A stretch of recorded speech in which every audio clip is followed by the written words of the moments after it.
바람과 함께 사라지다. 마가렛 미첼.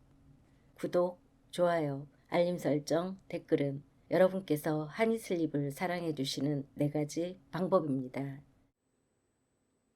1863년의 여름이 찾아오자 남부인 모두의 가슴속에는 큰 희망이 솟아올랐다. 궁핍과 곤경에도 불구하고, 식량 투기업자들의 농간에도 불구하고, 또한 거의 모든 가족에게 상처를 남긴 죽음과 질병과 고통에도 불구하고 남부는 다시 한 번만 전쟁에 승리하면 전쟁은 끝난다 라는 말을 입버릇처럼 되뇌었다. 그들은 지난해 여름보다도 훨씬 자신감을 갖고 있는 것 같았다. 북군들은 물리치기 어려운 적이라는 것을 인정했지만, 그러나 어쩐지 그들도 마침내 무너질 것이라는 생각을 갖게 되었다. 1862년의 크리스마스는 애틀랜타를 위해서나 남부 전체를 위해서 참으로 신나는 날이었다. 남부 동맹은 프레드릭스버그에서 큰 승리를 거두었으며 양키들의 사상자는 수천을 헤아렸다. 이 크리스마스의 분위기는 온통 축제 분위기였고, 전세가 역전되었다는 흥분에 모두들 기뻐하고 감사했다. 남부 병사들도 이제는 노련한 군인이 되었고, 장군들은 승리를 기대하는 자신감으로 가득 차 있었으며, 내년 봄이 되어 다시 싸움을 시작하게 되면 반드시 남부동맹이 승리할 것이라고 굳게 믿고 있었다. 봄이 되자 전투는 다시 시작되었다. 5월에 남부동맹은 다시 챈셀로즈빌에서 대승리를 거두었다. 남부는 승리의 봄이 왔다고 크게 기뻐하고 있었다. 조지아에서는 오지 깊숙이 침투했던 북부 연방군의 기병대가 오히려 남군에게 승리를 양보하고 달아났다. 사람들은 서로의 등을 두드리면서 이렇게 말했다. 아무렴 우리 네이든 베드포드 포레스트 노장군께서 나아가셨다 하면 모두들 사라지는 게 몸에 좋지. 4월 하순에 북군의 스트라이트 대령은 1800명의 북군 기병대를 이끌고 애틀랜타에서 60마일가량 떨어진 북쪽에 위치한 롬을 목표로 조지아로의 기습 공격을 감행했다. 스트라이트 대령과 북군 기병들은 애틀랜타와 테네시를 연결하는 중요한 철도를 끊어버리는 치명타를 가한 다음 애틀랜타로 다시 밀고 내려가 남부 동맹의 요충지인 이곳에 집결한 전쟁 물자와 공장들을 파괴한다는 대담한 공격 목표를 설정했다. 그건 실로 엄청난 공격 작전이었다.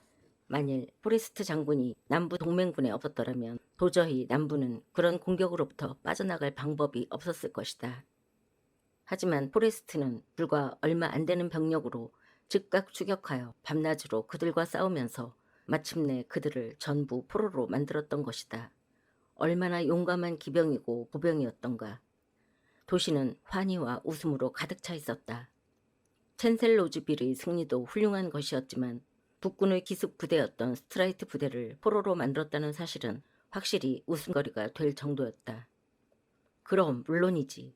우리 포레스트 노장군을 우습게 보다가는 큰 코 다치지 하고 애틀랜타는 온통 포레스트 장군을 칭찬하는 말로 떠들썩했다. 이제 남부동맹의 기세는 힘차게 달아올라 사람들을 흥분의 도가니로 몰아넣었다. 그랜트 장군 휘하의 북군들이 5월 중순부터 빅스버그를 공격하고 있다는 것은 사실이었다. 챈셀로즈빌에서 스토널 잭슨이 치명적인 부상을 당했을 때 남부는 완전히 한 대 얻어맞은 것처럼 충격을 받았다. 프레데릭스버그에서 전사한 코브 장군은 조지아에서 가장 용감하고 가장 뛰어난 군인이었다는 것은 사실이다. 하지만 북군은 프레데릭스버그나 챈셀로즈빌에서와 같은 참패를 더 이상 견딜 수가 없을 것이다. 그렇게 된다면 그들은 전쟁을 포기할 수밖에 없게 되고, 그러면 아마 조만간 이 잔인한 전쟁은 끝이 날 것이다. 7월 초가 되자 남군 총사령관인 리 장군이 펜실베이니아로 진격을 개시했다는 소문이 퍼지고 이윽고 그 사실은 군 공보에 의해 확인되었다. 리 장군이 적지에 침입하였다. 리 장군이 전투를 서두르고 있다. 이것이야말로 이 전쟁의 마지막을 알리는 신호였다. 애틀랜타는 흥분과 기쁨과 북받쳐 오르는 복수욕으로 들끓고 있었다. 이번에야말로 북군들은 자기 영토 내에서 싸우는 것이 어떤 것인지 알게 될 것이다. 이번에야말로 기름진 밭이 짓밟히고 말이나 가축들이 약탈당하고 집이 불타고 남자들은 노소를 가릴 것 없이 감옥으로 끌려가고 부녀자들은 배고픔 속에 버려진다는 것이 어떤 것인가를 확실히 깨닫게 될 것이다. 군이 미주리와 켄터키와 테네시와 버지니아 등의 여러 주에서 저지른 포악상은 이미 모두가 알고 있었다. 철모르는 코올리개들조차도 북군들이 점령지에서 저지른 만행을 생생하게 기억할 정도였으니 얼마나 처절하고 고통스러웠겠는가를 알 수 있을 것이다. 이미 애틀랜타의 거리는 테네시 동부에서 피난온 피난민으로 넘치고 있었다. 그리고 시민들은 그들이 저질렀던 만행들을 알게 되었다. 그 지방은 남부의 지지자들이 적은 데다가 국경선과 맞닿아 있어서 전쟁의 피해는 국경선에 위치한 다른 주와 마찬가지로 매우 컸다. 남북의 지지자들이 서로 공존하고 있었기 때문에 그들은 서로서로 밀고 하여 동족끼리 죽이고 죽게 하는 일이 허다했다. 그러나 리 장군이 펜실베이니아에 있는 사유재산에는 일절 손을 대지 마라. 약탈한 자는 사형에 처한다. 약탈한 물건은 군에서 손해배상을 하겠다고 명령했다는 소식이 남부에 전해지자 남부인들 사이에는 불만이 확산되었다. 그래서 지금까지 얻고 있었던 명성을 잃지 않으려면 그동안 리 장군이 싸워 얻은 모든 존경심을 발휘할 필요가 있었다. 도대체 그토록 물자와 식량이 풍부한 펜실베이니아에 병사들을 풀어놓고는 하나도 소유하지 못하게 하다니 도무지 이해할 수 없는 일이었다. 리 장군은 어떤 생각으로 그런 명령을 내렸을까? 우리 병사들은 굶주림에 허덕이고 있으며 심지어 말이며 구두며 의복 등이 필요하지 않은가? 다하시미드가 박사에게 보낸 다급한 편지가 7월 초순 애틀랜타에 가득 찼던 뜬 소문을 확인할 수 있는 유일한 정보였다. 이 편지가 사람들이 손을 거쳐 나가면서 사람들의 분노는 점점 커졌다. 아버지, 구두 한 켤레만 구해서 좀 보내주십시오. 저는 지금까지 근 2주일 동안 신발 없이 전쟁에 임했습니다. 도저히 신발을 구할 희망이 보이지 않는군요. 저는 다른 사람보다 훨씬 발이 크기 때문에 다른 병사들처럼 죽은 북군의 구두를 벗겨 신을 수도 없으니 답답하기만 합니다. 지금까지 저보다 큰 신발을 신는 북군을 찾아볼 수가 없었습니다. 혹시 신발을 구하시더라도 소포로 붙이지 마십시오. 중도에 오다가 분실당하기 십상이거든요. 그러다가 잃어버리면 어느 누구를 탓할 수도 없어요. 필히 직접 가지고 오도록 기차를 태워 보내주십시오. 어디로 이동하게 될 때에는 제가 그때마다 편지를 띄우겠습니다.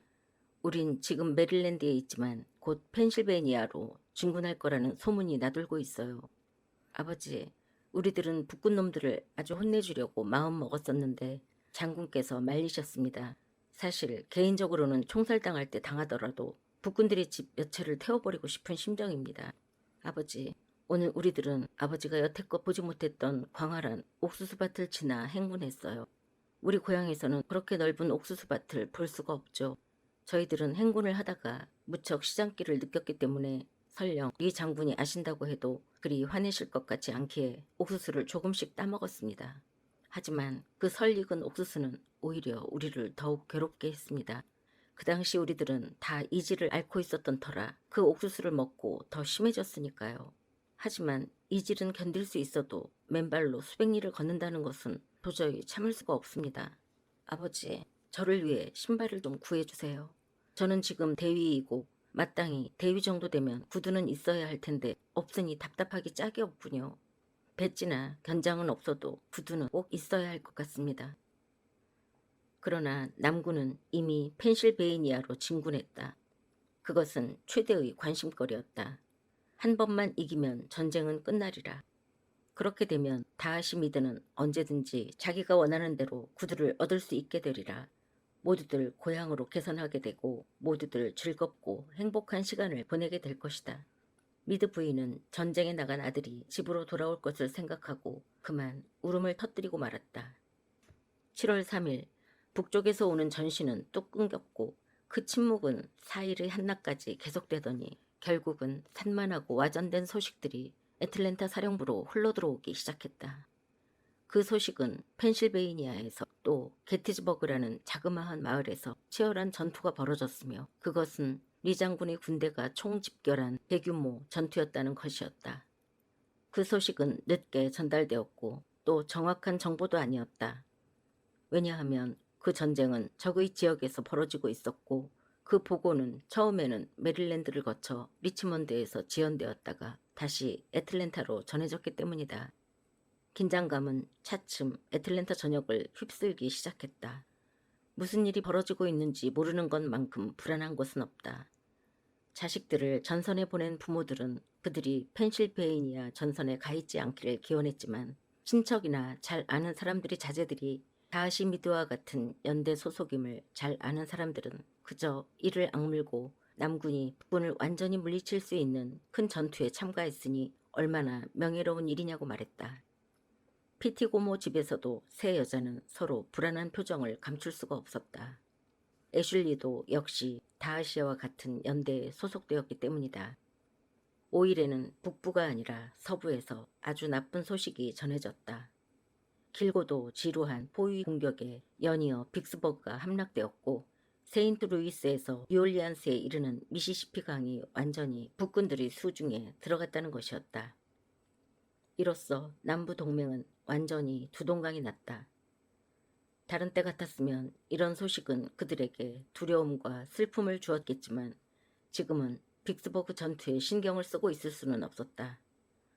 오로지 그들은 리 장군이 이끌고 있는 펜실베이니아 전투에 온 정신을 집중하고 있었다. 만일 리 장군이 동부에서 승리한다면 빅스버그의 패배는 그다지 큰 재난은 아니었다. 동부에는 필라델피아와 뉴욕과 워싱턴이 있었다. 그 도시들을 점령한다면 북부가 완전히 마비될 테니까 미시시피 강의 패배를 보상하고도 남는 것이었다. 시간은 천천히 흘러갔고 재앙의 어두운 그림자는 애틀랜타를 온통 뒤덮어 뜨거운 태양은 빛을 잃어갔다. 사람들은 머리를 들어 하늘을 보고는 시커먼 구름 대신에 맑고 푸른 하늘이 펼쳐진 것이 믿어지지 않는 듯 깜짝 놀랐다. 도처에는 여자들이 무리를 지어 현관 앞이나 길거리나 심지어 길 한복판의 마차가 지나가는 길에서 수군거렸고 무소식이 희소식이라고 서로 위로하면서 태연한 표정을 애써 지어 보이곤 했다. 하지만 리 장군이 전사했고 전쟁은 패했으며 엄청난 숫자의 사망자 명단이 내려오리라는 불길한 소문이 빠르게 날아다니는 박쥐들처럼 조용한 거리를 휩쓸기 시작했다. 그런 소문을 믿으려 하지는 않았지만 온 도시 사람들이 공포에 사로잡혀 시내로, 신문사로, 사령부로 몰려가서 소식을 아무 소식이라도 심지어 나쁜 소식이라도 알려달라고 애원했다. 도착하는 열차에서 무슨 소식이라도 들으려고 사람들은 정거장으로 몰려들었다. 전신국 앞이나 문이 닫힌 신문사 앞이나 약탈당한 사령부 앞에는 삽시간에 사람들로 인산인해를 이루었다. 사람들은 참으로 엄청난 숫자로 불어나기 시작했다. 말을 하는 사람도 없었다. 가끔 늙은이가 무슨 소식이라도 있으면 알려달라고 떨리는 목소리로 말했지만 그것은 군중들의 목소리를 끌어내지는 못했다. 오히려 군중들은 침묵했고 전투가 벌어지고 있다는 것 외에는 북부 전선으로부터는 아무 소식이 없습니다. 라는 소리만 몇 번이고 계속 반복될 뿐이었다. 지나가던 부인이나 마차를 타고 있던 부인들도 군중들 사이로 점점 다가와 사람들은 더욱 불어났고 몸과 몸이 부딪히면서 또 발밑에서 일어나는 먼지로 인해 사뭇 숨을 쉴 수 없을 정도였다. 부인들은 아무 얘기도 하지 않았지만 창백하게 굳어버린 그들의 얼굴은 통곡보다도 더 큰 침묵의 호소를 하는 것 같았다.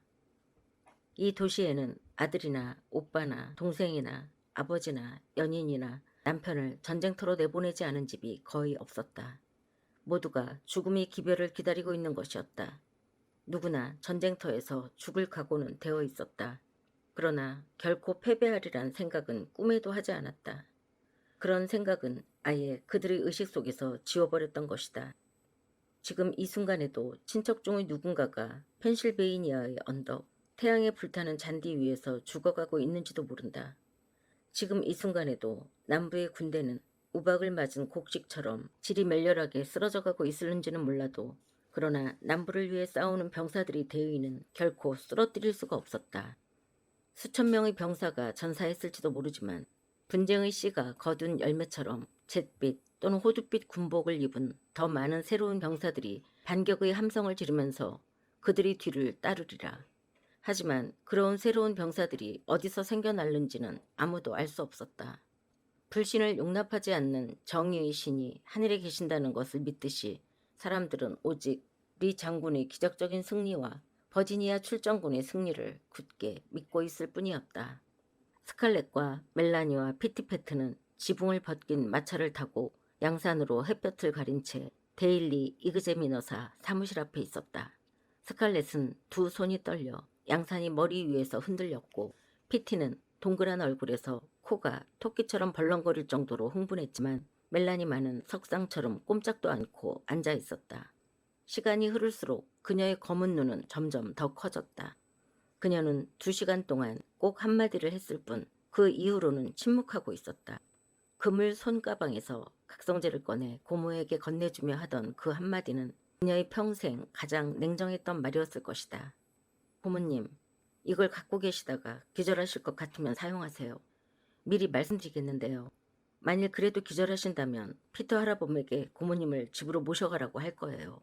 왜냐하면 전 소식을 들을 때까지는 이 자리를 떠나지 않을 작정이니까요. 그러니까 기절을 하시려면 하세요. 또한 전 스칼렛이 저를 혼자 내버려 두고 가게는 하지 않을 거예요. 스칼렛은 전혀 돌아가고 싶은 생각이 없었다. 또 애슐리에 대한 첫 소식을 들을 수 있다는데 어떻게 떠날 수 있겠는가. 그렇다. 설령 피트패트가 죽는다고 해도 그녀는 이 자리를 떠나지 않으리라. 어디선가 애슐리가 싸우고 있든가 아니면 지금 이 순간에 죽어가고 있는지도 모른다. 그녀가 사실을 알아낼 수 있는 데라고는 신문사밖에 없었다. 그녀는 주위를 살펴보았다. 혹시 친구들이나 이웃 사람들이라도 왔나 하는 심정에서였다. 보닛을 비스듬히 쓰고 15살 난 피의 팔을 끼고 있는 미드 부인과 떨리는 윗입술로 덧니를 가리려고 애쓰는 매클로어 댁 딸들과 겉으로는 꼿꼿한 자세를 취하고 있었지만 틀어올린 머리에서 흘러내려온 몇 가닥의 머리카락이 그녀의 내적인 동요를 보여주고 있는 엘싱 부인과 유령처럼 창백한 모습을 하고 있는 파니 엘싱이 눈에 띄었다. 분명히 파니는 오빠 휴 때문에 저토록 초조해하는 것은 아니었다. 아무도 모르는 그녀의 애인이 전쟁에 나가 있는지도 모른다. 메리웨더 부인은 마차에 걸터앉아 메이벨의 손을 토닥거리고 있었다. 메이벨은 임신한 자태가 사람들이 눈에 띌 만큼 두드러졌기 때문에 비록 숄로 단단하게 묶기는 했어도 사람들 앞에 나선다는 것은 창피스러운 일이었다. 그녀가 저토록 걱정할 필요가 어디 있단 말인가. 루이지애나 군인이 펜실베이니아에 가 있다는 소식을 들은 사람은 아무도 없었다. 아마도 키가 작달막하고 털투성이의 그녀의 애인인 주하부 장교는 지금 이 순간에 안전하게 리치먼드에 가 있을지도 모르는 일이었다. 군중의 바깥쪽이 술렁거리기 시작하더니 레트 버틀러가 피트고모 쪽으로 조심스럽게 말을 몰아 들어왔다. 그 바람에 서 있던 사람들이 길을 비켰다. 그가 단지 군복을 입고 있지 않다는 이유 하나만으로도 군중들에 의해 갈갈이 찢길지도 모르는 이러한 때에 이런 곳에 버젓이 나타나다니 그는 정말 배짱 좋은 사람이라고 스칼렛은 생각했다. 그가 가까이 다가오자 그녀는 다른 사람들보다 자기가 먼저 그를 찢어주고 싶었다. 훌륭한 말을 타고 반질반질한 장화를 신고 멋있는 흰 린네르 옷을 입고 번지르르 기름기가 도는 얼굴에 비싼 담배를 물고 감히 이곳에 나타나다니 그는 얼마나 철면피 같은 인간이란 말인가. 지금 남부 군인들은 모두 구두도 없이 더위에 허덕이며 굶주림과 병과 싸우면서 북군과 전쟁을 치르고 있는데 말이다. 군중 사이를 천천히 뚫고 들어오는 그를 향해 못마땅한 눈초리들이 수없이 쏟아졌다. 노인들은 수염이 들썩거리면서 무슨 말을 중얼거리고 있었다. 그때 그 어느 누구도 두려워하지 않는 메리웨더 부인이 일어서서 이 협잡꾼! 하고 큰 소리로 그를 쏘아보면서 외쳤다.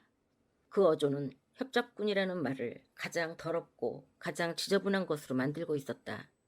그는 주위의 어떤 소리에도 아랑곳하지 않고 조용히 말을 몰아 멜라니와 피티 고모에게로 와서 인사를 하고 스칼렛을 향해 고개를 숙여 나직한 목소리로 그녀에게 속삭였다.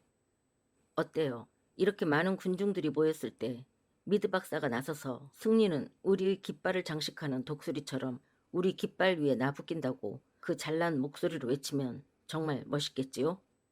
불안과 초조로 극도로 신경이 날카로워진 그녀는 성난 고양이처럼 고개를 돌려 당장이라도 그에게 상스러운 말을 쏘아붙이려고 했으나 그는 점잖게 그녀의 입을 막았다.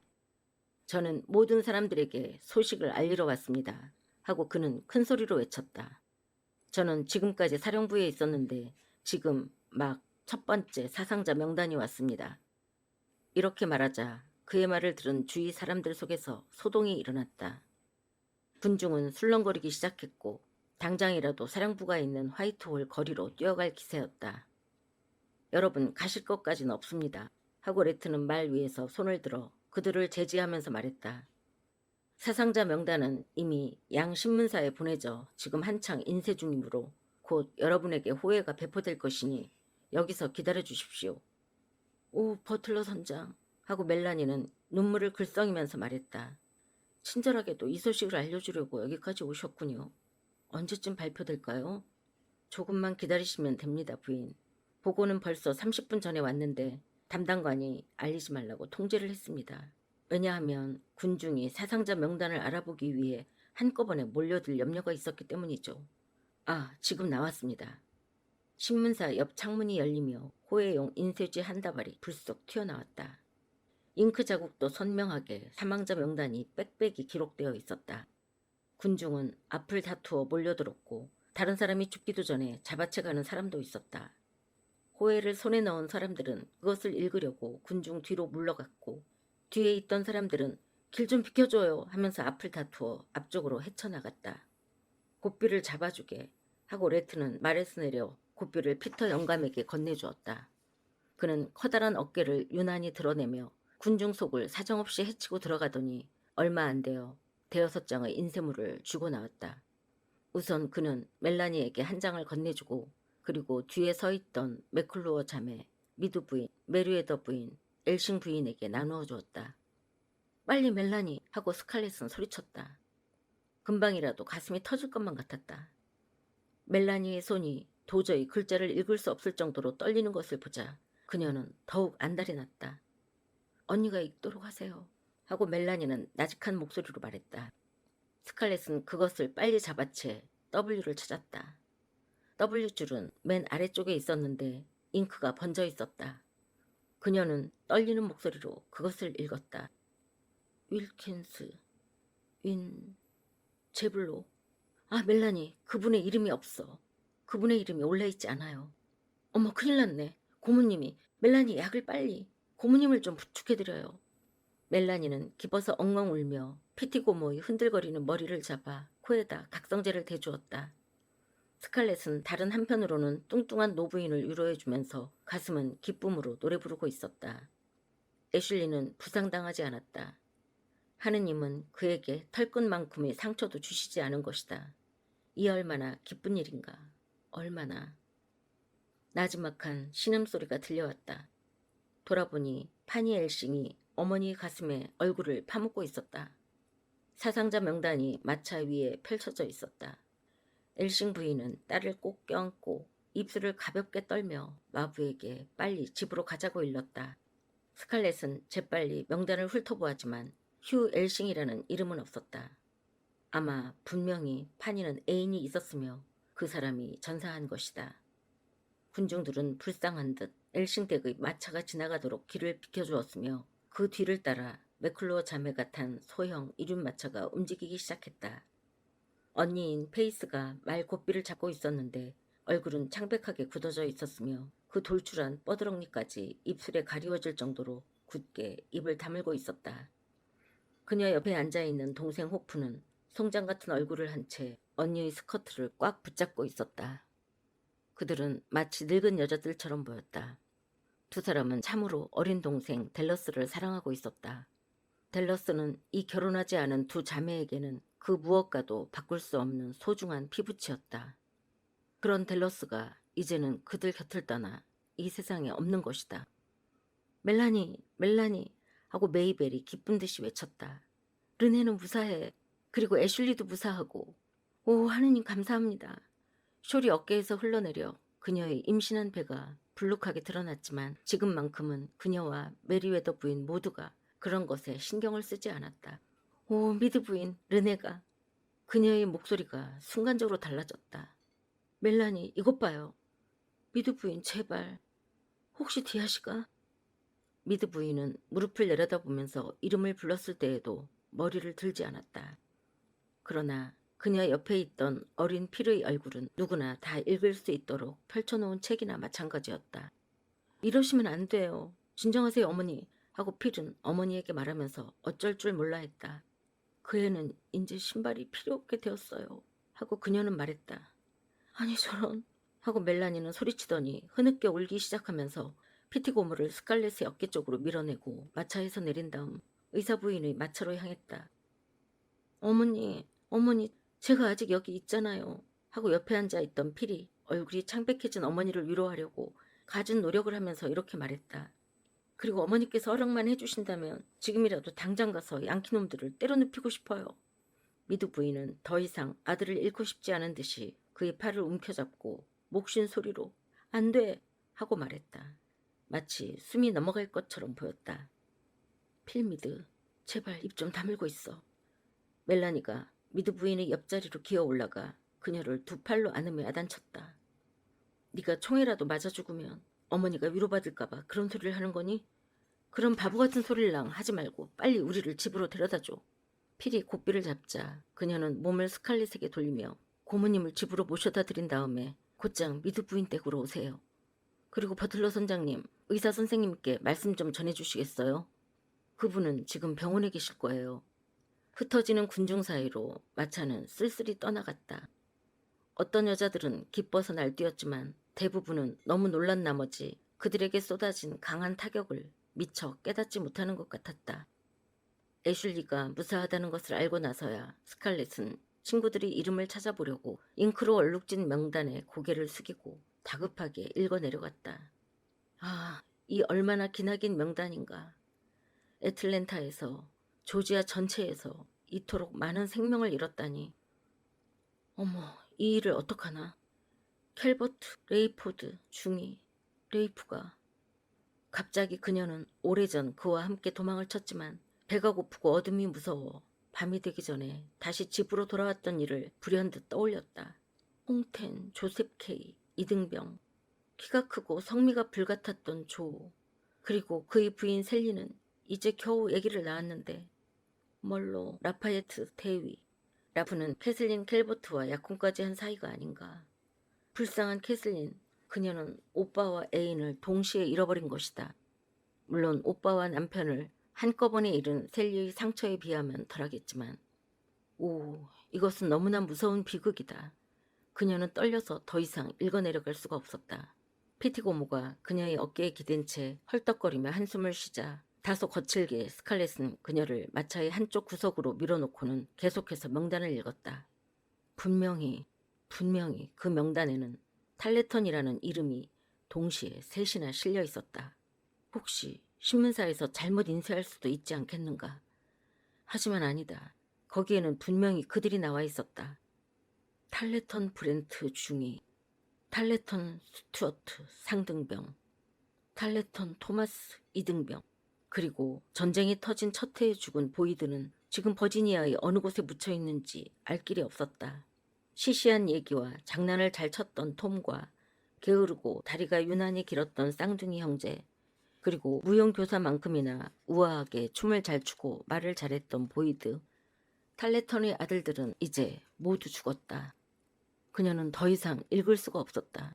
그녀는 같은 동네에서 함께 자라고 같이 춤을 추고 연애를 하고 키스를 나누었던 다른 남자들이 혹시 그 명단에 올라있지 않나 하고 두려운 생각이 있었다. 그녀는 엉엉 울고 싶었다. 그녀의 목을 파고드는 날카로운 손가락들로부터 어떻게 해서든지 벗어나고 싶었다. 안 됐군요, 스칼렛. 하고 레트가 말했다. 그녀는 그를 올려다보았다. 그가 자기 옆에 있다는 사실을 잊고 있었다. 죽은 친구들이 맞나요? 그녀는 고개를 끄덕이면서 간신히 말했다. 동네에 사는 거의 모든 집안과 탈레턴 댁의 세 아들이 모두 죽었어요. 그의 얼굴은 조용했고 거의 침울했다. 그의 눈에는 여느 때와는 달리 전혀 조롱하는 빛이 없었다. 그리고 아직 끝난 것도 아니죠. 하고 그는 말했다. 이건 첫 번째 명단일 뿐 완전한 명단도 아니에요. 더 긴 명단이 내일 들어올 겁니다. 그는 근처에 있는 사람들이 알아듣지 못하도록 목소리를 낮추어 말했다. 스칼렛, 리 장군은 이미 패했어요. 그가 다시 메릴랜드로 후퇴했다는 얘기를 사령부에서 들었습니다. 그녀는 겁에 질린 눈을 들어 그를 쳐다보았는데 그것은 리 장군의 패배 소식에 충격을 받은 것이 아니라 내일 더 긴 명단이 들어온다는 말에 놀란 것이다. 오늘 애슐리의 이름이 올라있지 않았다는 기쁨에 내일 일은 전혀 생각지도 않았던 것이다. 내일, 그렇다. 어쩌면 애슐리가 지금 죽어가고 있는지도 모른다. 그리고 그 사실을 내일이 아니라 그로부터 일주일 정도 지난 다음에야 알게 될지도 모르는 일이었다. 오, 레트, 왜 이런 전쟁이 일어나야 할까요? 양키들이 돈을 주고 흑인들을 사버리거나 우리가 아예 거저 노예들을 그들에게 주어버리는 편이 이런 일을 겪는 것보다 훨씬 좋았을 텐데요. 비단 흑인들 때문만은 아니죠, 스칼렛. 그건 구실에 지나지 않아요. 사람들이 전쟁을 좋아하기 때문에 전쟁이 일어나는 겁니다. 여자들은 안 그렇지만 남자들은 여자들보다 전쟁을 더 좋아하죠. 그의 얼굴에 웃음이 깃들어 있었기 때문에 입이 일그러지고 표정에서 진지한 태도가 사라졌다. 그는 큼직한 파나마 모자를 들었다. 안녕히 가십시오. 저는 미드 박사를 찾으러 가겠습니다.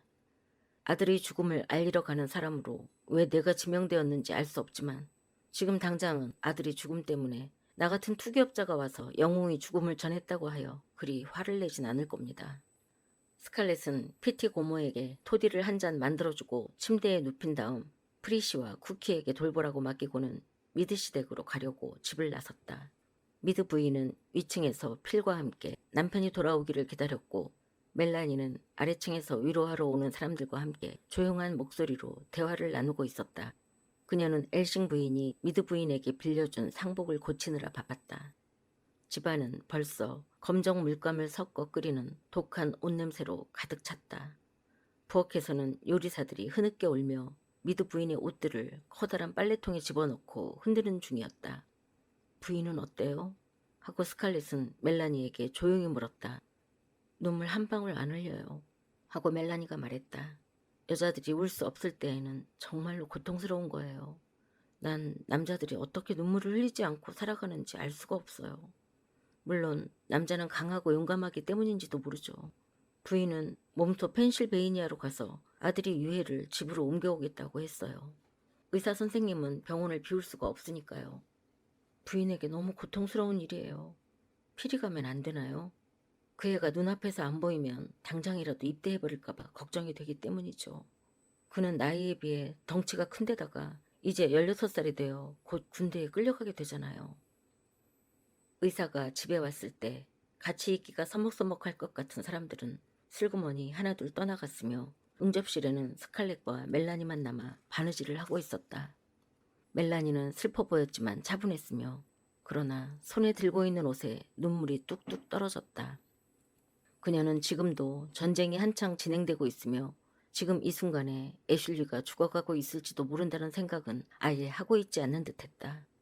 스칼렛은 레트에게서 들은 얘기를 그녀에게 전해주어 자기의 비참함을 위로받을 것인지 아니면 혼자 가슴에 담고 있어야 할지 결심이 서지를 않았다. 그녀는 잠자코 있기로 했다. 자기가 너무 지나칠 정도로 애슐리에게 신경 쓴다는 사실을 멜라니가 눈치를 채면 좋을 것이 하나도 없었다. 그녀는 오늘 아침에 멜라니와 피티를 포함한 모든 사람이 저마다 자기 일에 몰두한 나머지 자기의 행동을 눈여겨보지 못한 것을 하느님께 감사드렸다. 얼마 동안 잠자코 바느질을 하고 있는데 커튼 사이로 내다보니 미드 박사가 말에서 내리는 참이었다. 어깨는 축 늘어져 있었고 흰 수염이 부채처럼 퍼질 정도로 고개를 숙이고 있었다. 의사는 천천히 집 안으로 들어오더니 말없이 두 사람에게 입 맞추고는 계단 위로 올라갔다. 잠시 후에 팔다리가 유난히 길어 어색해 보이는 필이 아래층으로 내려왔다. 두 여자는 그에게 이쪽으로 오라는 표정을 지어 보였지만 필은 그냥 현관 앞으로 나가더니 계단 첫머리에 앉아 머리를 떨어뜨리고 괴로운 듯이 얼굴을 파묻었다. 멜라니는 한숨을 쉬었다. 양키들과 싸우러 가고 싶은데 부모님이 허락을 해주지 않으셔서 저렇게 화가 나 있는 거예요. 15살밖에 안 됐는데도 저렇게 의젓한 생각을 하다니. 오, 스칼렛, 저런 아들이 하나 있었으면 얼마나 좋을까요?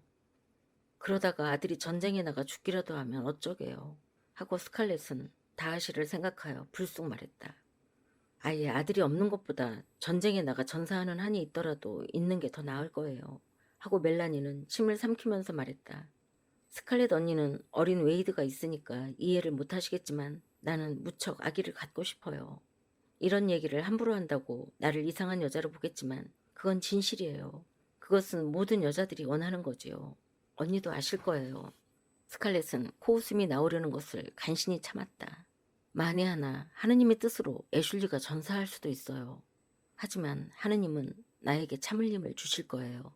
그러나 남편이 죽고 나를 위로해줄 아이도 없다면 나는 어떻게 살아가겠어요? 아, 스칼렛 언니는 참으로 복받은 사람이에요. 비록 찰스 오빠는 같지만 그의 아이 웨이드가 있잖아요. 애슐리가 죽는다면 나에게는 아무것도 남지 않아요. 스칼렛, 미안해요. 하지만 나는 가끔 언니에게 질투를 느꼈었어요. 질투라고? 내게? 하고 스칼렛은 죄의식으로 움찔하며 소리쳤다. 언니는 아들이 있는데 내게는 아들이 없잖아요. 그래서 가끔 어린애가 없다고 느낄 땐 불안해져서 웨이드를 아들로 생각하곤 해요. 싱겁긴 하고 스칼렛은 안심하며 말했다. 그리고 일감에 몸을 구부리고 있는 멜라니의 창백한 얼굴과 가냘픈 몸을 쳐다보았다. 아무리 아이를 갖고 싶어도 저런 몸으로는 아기를 낳을 수 없었다. 키는 12살 된 어린아이 같았고 엉덩이는 작았으며 가슴은 밋밋했다. 저런 체구로 아이를 갖는다는 것은 정말로 상상할 수 없는 일이었다. 아니, 오히려 기분이 나쁠 정도였다. 왜냐하면 생각하고 싶지 않은 많은 것들이 머리에 떠올랐기 때문이다. 멜라니가 만일 애슐리의 아이를 낳는다면 뭔가 자기의 것을 멜라니에게 빼앗기는 것 같을 것이다. 웨이드의 얘기를 꺼내 미안해요. 나는 그 애를 참으로 좋아해요. 화나지 않았지요? 쓸데없는 소리 그만해요. 하고 스칼렛은 가볍게 응수했다. 빨리 현관으로 나가서 피를 위로해줘요. 그가 울고 있어요. 버지니아까지 후퇴한 남군은 라페단 강가에서 겨울을 지내기로 했다. 남군은 게티즈버그 전투에서 참패한 이후로 추위와 굶주림으로 허덕였고 게다가 병력도 급격히 줄어들었다.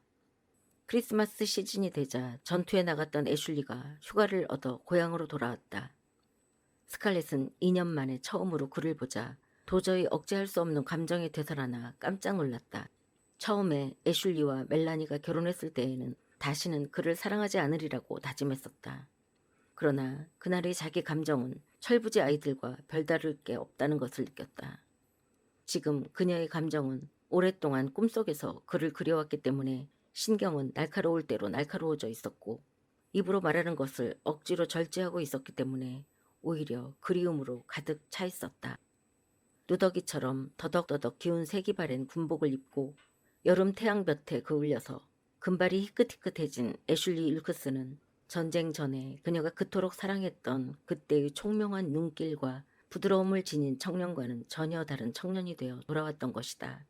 하지만 이상했다. 그때보다 수백 배나 멋있어 보였다. 살결이 희고 늘씬했던 모습은 지금은 구릿빛이 되고 여위였으며 입 주위에 자란 기병대 스타일의 긴 황금색 수염은 그를 군인으로서의 완벽한 모습으로 만들어주고 있었다.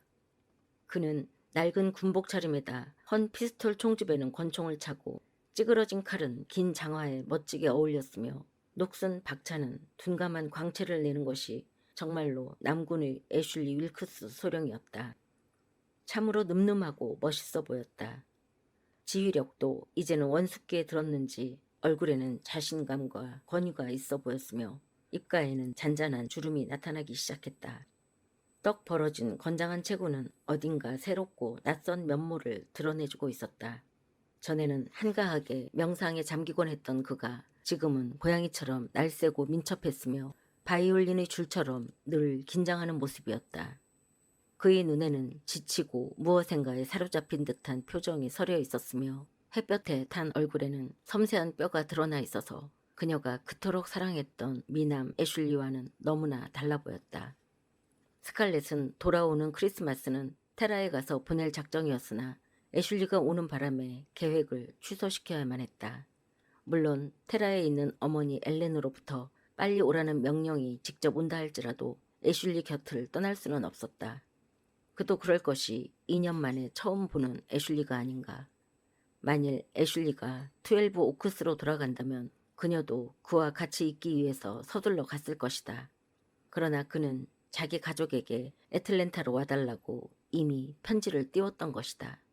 그래서 아버지 윌크스도 인디아도 하니도 모두 애틀랜타에 와 있었다. 오랜만에 그를 보게 되었는데 그를 만나지 않고 어떻게 테라로 갈 수 있겠는가. 그 우아한 목소리도 듣지 않고 그리고 아직도 그의 눈 속에서 자기를 사랑하고 있다는 눈치를 채지 못했는데 어떻게 갈 수 있단 말인가. 도저히 그럴 수는 없다. 비록 온 세상의 어머니를 다 잃는다고 할지라도 이것만큼은 양보할 수 없다. 애슐리는 게티즈버그 전투에서 급격히 줄어든 다른 청년들과 함께 크리스마스 전날에 돌아왔다. 모두들 크리스마스 휴가를 얻어 돌아오는 것이었다. 그들 중에는 앙상하게 여유어 계속 기침을 하던 케이드 캘버트와 처음 휴가를 얻어 흥분해 있는 멀로댁 두 아들과 굉장히 술에 취해 시끄럽게 떠들어대며 시비를 계속 거는 알렉스와 토니 퐁텐도 끼어 있었다. 그들은 기차를 타려면 2시간 정도 기다려야 했는데 말썽 많은 퐁텐 형제들이 역 앞에서 아무에게나 시비를 걸고 싸움을 걸까봐 이것을 방지하기 위해 술에 취하지 않은 사람들이 그들을 피티패트 집으로 데리고 왔던 것이다. 저 녀석들이 버지니아에서 웬만큼 진짜 싸움을 하고 오신 줄로 생각하실 테지만 하고 케이드는 서로 먼저 피티 아주머니에게 키스하려고 달려드는 퐁텐 형제들을 보고 지겨운 듯이 말했다. 하지만 이놈들은 리치먼드에 도착하자마자 줄곧 싸움질이나 하고 다녔어요. 술에 취해 눈에 보이는 것이 없었고 급기야는 헌병대에 끌려갈 뻔도 했어요. 물론 애슐리가 말해주지 않았더라면 이번 크리스마스를 감옥에서 보냈을 거예요. 상관없었다. 애슐리와 같이 한 방에 있다는 것만으로 흥분이 되어 스칼렛은 케이드의 말 같은 것은 한마디도 귀담아 듣지 않았다. 2년 동안 그녀는 다른 남자가 잘생겼다느니 멋있다느니 하는 생각을 해보지 않았다. 애슐리 같은 남자가 세상에 있는데 어느 누가 감히 자기에게 사랑을 고백할 수 있었겠는가. 그토록 그리던 그가 지금은 그녀 앞에 와 있는 것이다. 그가 소파에 앉아 있는 것을 보니 도저히 타오르는 불길을 참을 수가 없어 혼신의 힘을 기울여 서 있어야 했다. 그 양쪽으로는 멜라니와 인디아가 있었고 한이는 그의 어깨에 기대어 있었다. 만일 그의 어깨에 머리를 기대고 팔짱을 낄 수만 있다면 얼마나 좋겠는가. 만일 몇 분이 남아 그의 옷자락을 잡으며 정말 그가 이곳에 왔다는 것을 실감하면서 기쁨의 눈물을 손수건으로 닦을 수 있다면. 그런데 멜라니는 아무런 부끄러움도 없이 저렇게 버젓이 하고 있지 않은가. 너무도 기쁜 나머지 부끄러움도 절제도 없이 그녀는 남편의 품에 안겨 마치 그에 대한 자기의 사랑을 표현이나 하듯이 눈물로 미소로 눈짓으로 마음껏 드러내고 있었다. 스칼렛은 그것을 나무라거나 질투하기보다는 애슐리와 함께 있다는 것만을 보게 겨워하고 있었다. 그녀는 그가 자기에게 키스했던 볼을 만지면서 그의 입술이 스쳐 지나갔을 때의 촉감을 새삼 느끼면서 그에게 미소를 던지고 있었다. 물론 그가 맨 첫 번째로 스칼렛에게 키스한 것은 아니었다. 멜라니는 자기의 작은 몸뚱이를 그에게 던지며 목에 매달렸었다. 다시는 헤어지지 않으려는 듯이 눈물을 흘리며 그를 와락 껴안았다. 그런 다음에는 인디아와 하니가 오빠를 껴안았으며 이윽고 그는 아버지와 감격의 포옹을 하면서 사나이들만의 뜨거운 눈물을 흘렸다. 다음은 피티 고모님과 기쁜 인사를 나누고 애슐리는 스칼렛에게 다가왔다.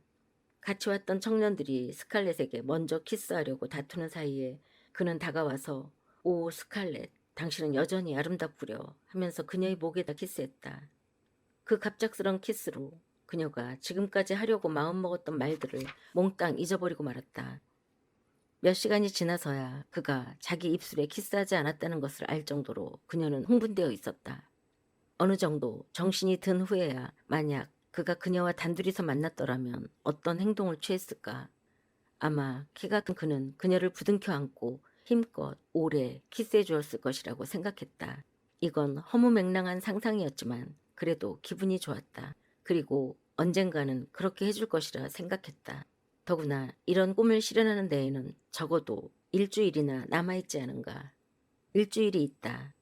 반드시 그 안에 그녀는 무슨 수를 써서라도 그와 단둘이 있을 것이고 그리고 이렇게 말할 것이다. 늘 우리들만의 비밀 오솔길로 말을 타고 다니던 일들이 생각나나요? 단둘이 테라의 현관 앞에 앉아 저에게 시를 읊어주던 그날 밤을 기억하고 계시나요?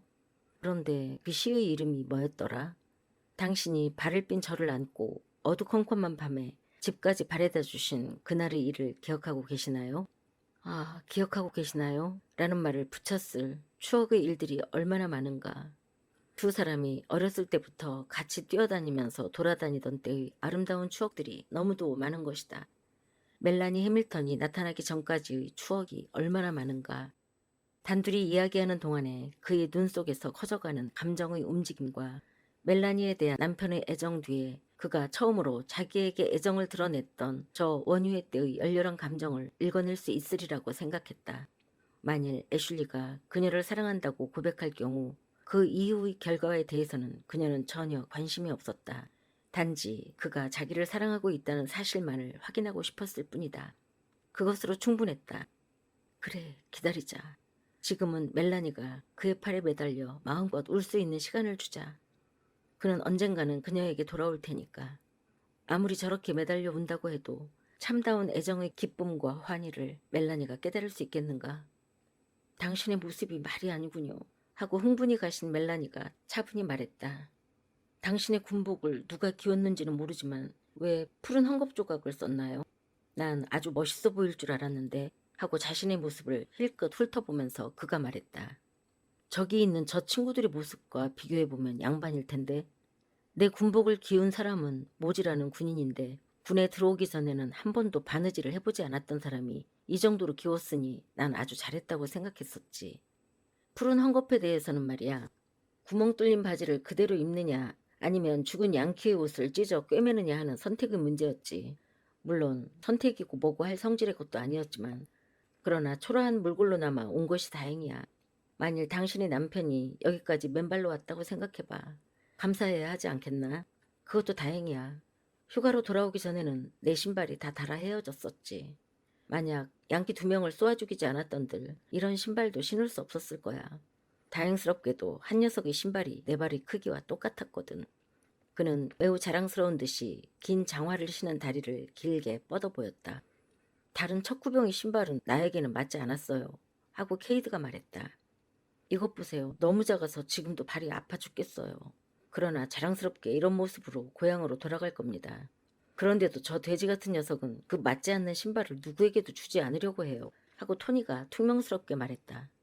저 신발은 아담하고도 귀족적인 퐁텐 가문의 발에는 아주 딱 맞는데도 말이에요. 제기를 이 생가죽을 그대로 신고 어머니에게로 돌아가야 한다니 창피해 죽겠어요. 전쟁 전에는 우리 집 흑인한테도 이런 신발은 신기지 않았는데요. 걱정하지 마. 하고 케이드의 구두를 힐끗 쳐다보면서 알렉스가 말했다. 집으로 돌아가는 기차 안에서 저 구두를 빼앗아 버릴 테니까. 난 어머니를 만나는 것은 걱정하지 않지만 그러나 내 발이 삐져나온 모습을 디미티 멀로에게는 보여줄 수가 없어. 왜 이래? 저건 내 장화야. 내가 먼저 찍었거든? 하고 형에게 험악한 표정을 지으며 토니가 말했다. 그 유명한 퐁텐 형제의 싸움이 벌어질까봐 겁이 난 멜라니가 화해시키려고 끼어들었다. 난 집에 와서 보여주려고 수염을 멋있게 길렀었지. 하고 반쯤 남아있는 면도 자국을 선명하게 드러낸 채 얼굴을 어설프게 쓰다듬으면서 애슐리가 말했다. 아주 멋진 수염이었지. 그리고 나 혼자 생각이었는지 모르지만 남부에서 가장 명성을 날렸던 기병대 사령관인 제브 스튜어트나 네이든 베드포드 포레스트의 수염도 나만큼 멋졌다고는 생각지 않아. 하지만 내가 리치먼드에 도착했을 때 저 두 악당들 때문에 하고 그는 퐁텐 형제들을 가리켰다. 자기들끼리 면도를 하다가 내 수염이 너무 멋있어 질투를 했던지 내 수염도 깎아버려야겠다고 마음먹었던 거야. 나를 자기네들 마음대로 쓰러뜨려 꼼짝 못하게 해놓고는 깎아대는데 수염과 내 머리가 통째로 뽑히지 않은 게 다행이지. 정말 이방과 케이드가 아니었더라면 큰일 날 뻔했지. 간신히 이 콧수염이라도 건져서 다행이었어. 윌크스 부인 믿지 마세요. 부인은 저희들한테 오히려 감사해야 할 겁니다. 만약 그때 그 모습으로 왔더라면 부인은 당장 문 앞에서 쫓아냈을 거예요. 하고 알렉스가 말했다. 우리들이 감옥에 들어가지 않도록 헌병에게 잘 말해준 데 대한 성의로 그렇게 한 거죠. 부인이 원하신다면 당장이라도 저 남은 콧수염까지 잘라드리겠습니다. 아, 아니에요. 괜찮아요. 하고 키가 작고 까무잡잡한 두 남자가 어떤 난폭한 짓이라도 할까봐 겁에 질린 표정으로 애슐리를 부둥켜 안으며 멜라니가 급하게 말했다. 제가 보기엔 아주 근사한데요. 그게 사랑이죠. 하고 퐁텐 형제들은 엄숙한 표정으로 그들의 모습을 보면서 말했다. 애슐리가 PT 고모의 마차로 역까지 갈 친구들을 배웅하기 위해 바깥으로 나가자 멜라니는 스칼렛을 붙잡고 말했다. 그의 군복이 너무 형편없어요. 제가 만들어 놓은 옷을 보면 놀라실 거예요. 아, 옷감이 조금만 더 있었더라면 바지를 만들 수 있었을 텐데. 그것을 크리스마스 선물로 주는 것은 멜라니가 아니라 바로 자기여야 한다고 생각하고 있었던 터라 군복 이야기만 나오면 스칼렛은 속이 상해 미칠 지경이었다. 그 당시에는 군복을 만들 회색 모직물이 귀해 거의 루비값보다 더 비쌌다. 애슐리는 그 흔한 수직물 군복을 걸치고 있었다. 호두빛 천마저 지금은 구하기 힘들었고 많은 병사들은 양키들에게서 노획한 군복과 비슷한 갈색 호두빛으로 물감을 들여서 입었다. 그나마 다행히도 멜라니는 웃옷을 만들 수 있을 정도의 회색 포플린을 손에 넣을 수 있었다. 만든 것이 매우 짧기는 했지만 웃옷은 웃옷이었다. 그녀는 병원에서 찰스턴의 어느 한 청년을 간호하고 있었는데 그가 죽자 그녀는 그의 머리카락을 한 움큼 잘라서 그의 주머니에 있던 소지품과 함께 마지막으로 죽어가면서 겪었던 고통은 말하지 않고 그 어머니에게 보내주었다. 그 후 그들 사이에는 간간히 편지 왕래가 있었다. 그 어머니는 멜라니의 남편이 전쟁터에 나간 것을 알고는 그의 아들을 위해 사두었던 회색 천과 녹색 단추를 보내주었다. 그 물건은 틀림없이 봉쇄선을 뚫고 들어온 것이었으며 매우 값이 나갔다. 그 물건은 무척 아름답고 두툼했으며 연한 빛깔이 감도는 천이었다. 그 옷감을 멜라니는 바느질집에 갖다 맡기고는 그것을 크리스마스 아침까지 완성하라고 재촉했던 것이다. 스칼렛은 그런 정성에 조금이라도 도움이 되기 위해 나머지 군복을 마련할 수만 있다면 그 무슨 짓이라도 했겠지만 이 애틀랜타에서는 그런 옷감을 구할 수가 없었다. 스칼렛은 애슐리를 위한 크리스마스 선물을 준비하긴 했지만 멜라니의 회색 웃옷에 비하면 보잘것없었다. 그 선물은 레트가 나소에서 그녀에게 가져다준 소중한 바늘 꾸러미가 담긴 플란넬로 만든 반짓고리와 3개의 손수건과 실 2탈에 자그마한 가위 1개 등이었다. 그녀는 개인적인 어떤 것, 셔츠라든가 장갑이라든가 모자 따위를 선물하고 싶었다. 아, 그렇다. 모자를 선물해야겠다. 애슐리가 쓰고 있는 그 보병 약식 모자는 아주 볼품없어 보였다. 오래전부터 스칼렛은 그 모자를 못마땅하게 생각하고 있었다. 스토닐 잭슨이 그 약식 모자를 차양이 축 늘어진 펠트 모자보다 더 좋아한다고 해서 어쨌단 말인가. 사실 이 모자는 위험있게 보이지 않자는가 말이다. 하긴 이 애틀랜타에서 구할 수 있는 모자는 고작해야 모직물로 엉성하게 만든 모자들 뿐이었고 그것은 실상 애슐리가 쓰고 다니는 모자보다 더 이상하게 보였다. 모자 생각을 하자 갑자기 그녀의 머리에 스쳐가는 것이 있었다. 레드 버틀러였다. 그는 여름에 쓰는 태가 넓은 파나마 모자와 연회장에 갈 때 쓰는 실크 모자와 사냥 모자, 황갈색이나 검정색이나 푸른색의 차양이 축 늘어진 모자 등 다양한 종류의 모자를 갖고 있었다.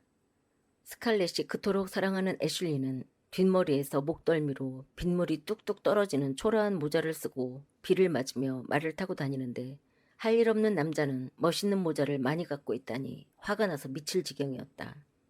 레트에게 말해 그 까만 새 펠트 모자를 달라고 해야겠어 하고 그녀는 결심했다. 그리고 그 모자의 테 주위에다 회색 리본을 달고 애슐리의 화관을 그 위에 수놓으면 아주 멋질 거야. 그녀는 잠시 공상에서 깨나 아무런 설명도 하지 않고 그 모자를 얻어낸다는 것은 쉬운 일이 아니라고 생각했다. 사실 그녀는 애슐리를 위해 달라고 간단히 말할 수는 없었다. 애슐리 이름만 나오면 그는 항상 그래왔듯이 눈썹을 축혀 세우고는 모자를 안 주겠다고 할 게 뻔했다. 그렇다. 애슐리에게 준다고 하지 말고 그저 병원에 있는 어느 병사에게 준다고 말하면 되지. 그렇다. 레트에게는 절대로 사실대로 고백할 필요가 없다. 오후 내내 그녀는 애슐리와 몇 분만이라도 단둘이 대화를 나눌 기회를 만들려고 했지만 헛수고였다. 도무지 멜라니는 애슐리 곁을 떠나지 않았고 인디아와 하니도 그림자처럼 그를 따라다녔기 때문이다. 심지어 아들을 자랑스러워하는 아버지 존 윌크스조차도 그와 조용히 대화를 나눌 기회를 얻지 못했다. 저녁 식사 때도 마찬가지였다. 그들은 모두 전쟁에 관한 질문만 애슐리에게 퍼부었다. 전쟁, 그 지겨운 전쟁, 도대체 누가 전쟁에 관심이 있단 말인가? 스칼렛은 애슐리도 그런 것에 관심이 없다고 생각했다. 그는 얘기를 많이 했으며 자주 웃었다. 그리고 전보다 더욱 완벽하게 대화를 이끌어 나갔지만 깊은 얘기는 전혀 하지 않았다. 그는 식구들에게 자연스럽게 농담도 했고 친구들에 관한 우스운 얘기도 했다. 임기응변으로 어려움을 극복했던 일이나 굶주렸던 일, 비를 맞으며 강행군을 했던 일들도 아무렇지 않은 듯이 웃으면서 이야기했다. 그러나 게티즈버그에서 후퇴할 때 말을 타고 지나갔던 리 장군이 귀관들, 그대들은 조지아 군대인가? 그래, 조지아의 귀관들이 없으면 우린 버틸 수가 없지 라고 말했을 때에는 정말 인상 깊었다고 한다. 스칼렛은 그가 대답하고 싶지 않은 질문들을 피하기 위해 그렇게 열심히 이야기하고 있는 것처럼 보였다.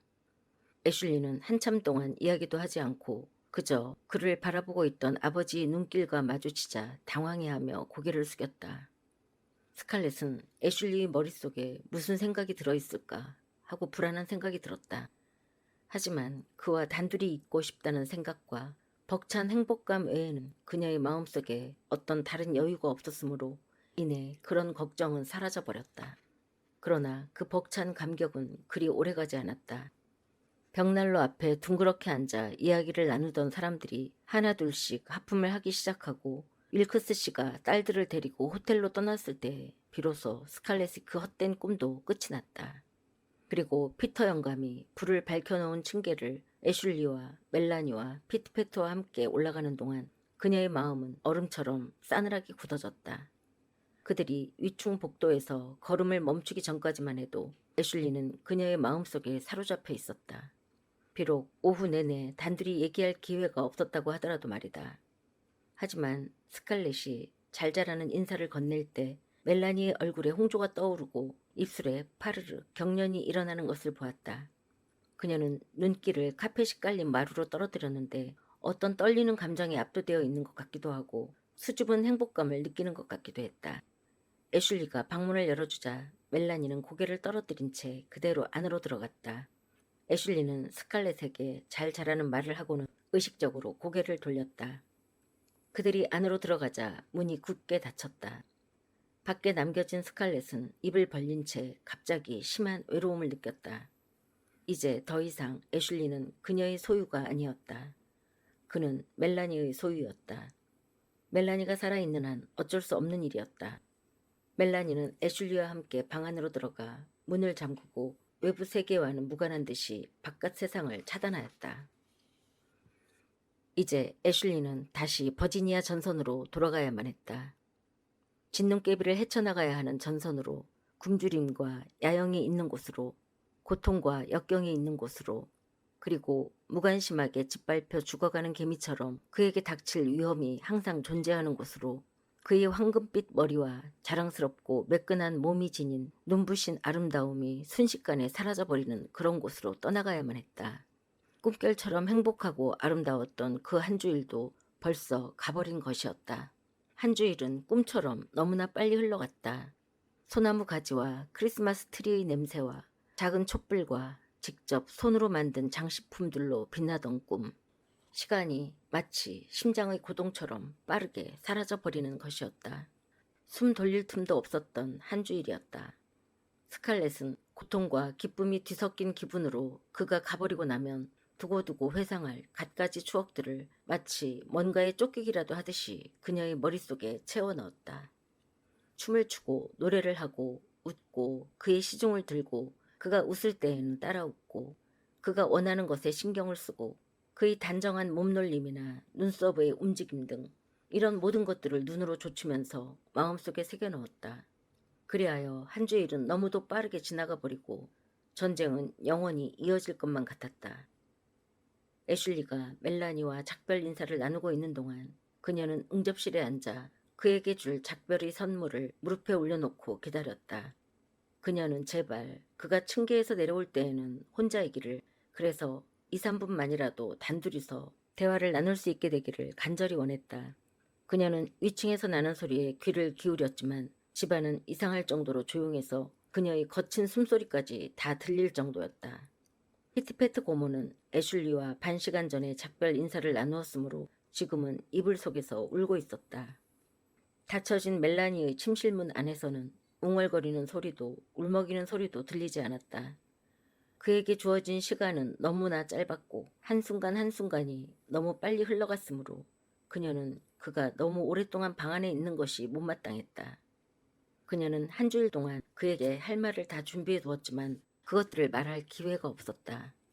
이제 그것들을 말할 기회가 앞으로 영영 없을지도 모르겠다고 스칼렛은 생각했다. 그녀가 생각해둔 유치하고 하찮은 말들 중에는 다음과 같은 내용도 들어있었다. 애슐리, 몸 조심하세요. 아시겠어요? 그리고 발에 물을 적시면 안 돼요. 당신은 너무 쉽게 감기에 걸리거든요. 셔츠 밑의 가슴에다 신문지를 받치는 걸 잊지 마세요. 그러면 바람을 잘 막아줄 테니까요. 이런 말들 외에 그에게서 꼭 듣고 싶었던 더 중요한 이야기가 있었다. 비록 그가 말로는 표현하지 않는다 할지라도 그의 눈에서 꼭 읽어내고 싶은 것이 있었다. 할 이야기는 태산 같았지만 이제 시간이 없다. 만일 멜라니가 문까지 아니 마차까지 따라 나온다면 단 1분도 그와 대화를 나눌 수 없게 된다. 왜 그녀는 지난 한 주일 동안 그런 기회를 갖지 못했던가? 하지만 항상 멜라니가 그의 곁에서 사랑의 눈길과 따뜻한 손길로 그를 어루만져 주었으며 일주일 내내 친구들과 친척들의 발길이 끊이지 않았으므로 애슐리는 아침부터 저녁까지 혼자 있을 수가 없었다.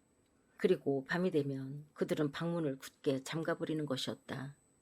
지난 며칠 동안 그는 지금까지 그가 알았던 친구에게나 누이 동생에게나 가까운 친구에게 보여주는 관심 외에는 그 어떤 감정도 그의 행동에서나 말에서 드러낸 적이 없었다. 그녀는 애슐리가 아직도 자기를 사랑하고 있음을 확인하지도 못하고 떠나보낼 수는 없었다. 그것만 확인한다면 비록 그가 죽더라도 남이 모르는 그의 사랑을 기억하면서 그녀의 생이 끝나는 날까지 따뜻한 위로가 될 수도 있을 것이다. 오랜 세월을 기다린 듯한 기분이 들었을 때쯤에야 그녀는 위층에서 문이 열렸다 닫히는 소리와 군화 소리를 들었다. 그녀는 애슐리가 층계로 내려오는 소리를 들었다. 혼자였다. 하느님 감사합니다. 멜라니는 이별의 슬픔이 너무 괴로웠던 나머지 아예 방에서 나오지 않기로 한 모양이었다. 이제는 그녀가 몇 분 동안 그를 독차지할 수 있게 되었다. 그는 박차를 철렁거리며 천천히 층계를 내려왔다. 스칼렛은 그의 사부르가 긴 장화에다 사그락거리는 소리를 들었다. 응접실로 내려온 그의 얼굴은 창백해 있었다. 그는 미소를 지어 보이려고 애썼지만 그의 얼굴은 내적인 상처 때문에 피를 흘린 사람처럼 창백하고 일그러져 있었다. 애슐리가 들어오자 스칼렛은 자기가 지금까지 보아왔던 군인들 중에서 가장 미남이라고 자기가 애슐리의 아내라도 되는 듯한 자부심을 느끼며 몸을 갑자기 일으켜 세웠다. 피터 영감이 너무 윤을 많이 냈기 때문에 박차나 칼집이 번쩍번쩍 빛났다. 바느질 집에서 서둘러 일을 마치는 바람에 웃옷이 약간 맞지 않았고 회색의 밝고 새로운 색감은 낡고 기운대가 많은 호두빛 바지나 상처투성이 군화와는 현격하게 차이가 있었지만 비록 그가 은빛 갑옷을 입지 않았다 해도 그녀의 눈에는 눈부신 기사 못지않게 보였다. 애슐리 하고 그녀는 간절한 어조로 말했다. 내가 기차 타는 곳까지 같이 가도 될까요? 제발 그러지 마시오. 아버지와 동생들이 거기 나와 있을 테니까. 그리고 어쨌든 난 여기서 떨면서 작별 인사를 나누고 싶지는 않아요. 여기서 작별 인사를 하고 싶소. 그리고 그것이 더욱 추억이 될 것이라 생각하오. 당장 그녀는 계획을 취소했다. 그녀가 싫어하는 인디아와 하니가 만일 그곳에 있다면 애슐리와는 단 몇 마디의 밀담도 나눌 수가 없을 것이기 때문이다. 그러면 따라 나가지 않겠어요. 하고 그녀는 말했다. 애슐리, 당신에게 줄 선물을 준비했어요. 지금 그에게 줘야 할 때이므로 그녀는 약간 수줍어하면서 꾸러미를 풀었다. 그것은 두꺼운 중국 비단으로 만들고 묵직한 테를 두른 길고 노란 장식띠였다. 몇 달 전에 레트 버틀러는 그녀에게 사바나에서 자홍색과 파란 빛깔로 화려하게 새와 꽃을 수놓은 노란 쇼를 가져다 주었다. 지난 한 주 동안 그녀는 그 수를 다 뜯어내고 다시 다림질을 한 후 비단을 정사각형으로 잘라 장식띠 길이로 접어 바느질을 했다. 스칼렛, 너무 멋있는 선물이군요. 손수 만든 거요? 그렇다면 난 이걸 더욱 소중히 간직하겠소. 나한테 둘러주시오. 새 우독과 장식대로 헌해진 내 모습을 보면 장병들이 부러워서 질투를 할 거요. 그녀는 눈부신 장식띠를 그의 매끈한 허리띠 위에다 두르고는 양쪽 끝을 묶어 사랑 매듭을 지었다. 멜라니는 새 웃옷을 선물했지만 이 장식띠는 스칼렛의 선물이었다. 그가 몸에 두르고 싸움터에 나가 그것을 볼 때마다 그녀를 기억하도록 만드는 그 무엇, 그녀만이 아는 비밀의 선물이었다. 스칼렛은 뒤로 물러서서 자랑스럽게 살펴보며 깃털 장식과 장식들을 뽐내는 제부 스튜어트라 해도 그녀가 아끼는 기사만큼은 못하다고 생각했다. 아름답군 하고 가장자리 장식을 만지면서 그가 말했다. 이것을 만들기 위해 스칼렛이 아끼던 드레스나 옷을 잘라버렸으리라는 걸 난 알아요. 스칼렛, 요즘엔 이렇게 아름다운 것들은 구하기가 매우 힘이 든다는 것쯤은 나도 알고 있어. 아, 애슐리, 난 그저.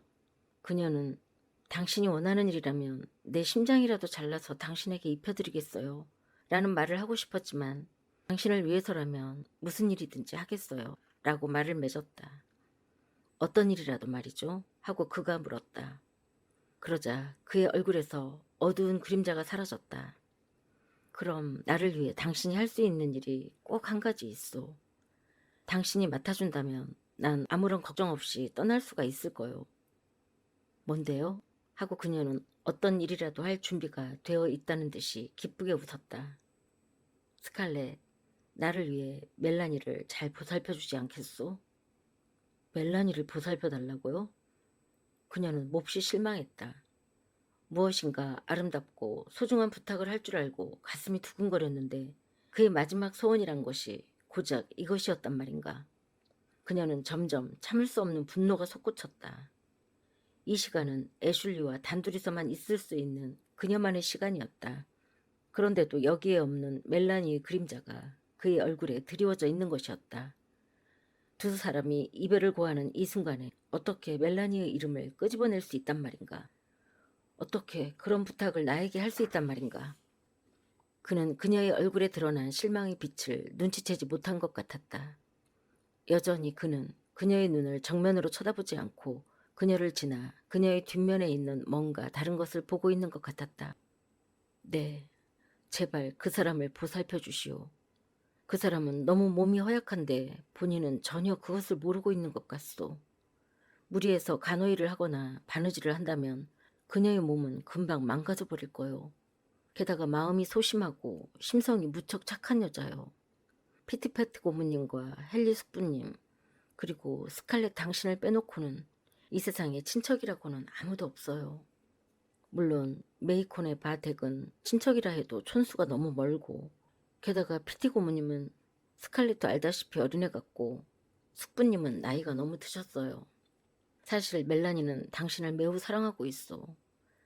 찰스가 자기 오빠였다고 해서가 아니라 뭐라고 할까 당신을 있는 그대로 좋아하고 있는 것 같소. 마치 친형제간처럼 말이오. 스칼렛, 내가 만일 전쟁에서 전사하고 그 사람에게 아무도 의지할 사람이 없다면 그녀가 어떤 행동을 취할 것인지 생각만 해도 잠이 오질 않소. 스칼렛, 약속해주겠소? 그녀는 내가 만일 전사한다면 이라는 불길한 말에 너무 겁이 나서 그의 마지막 말은 귀에 들리지도 않았다.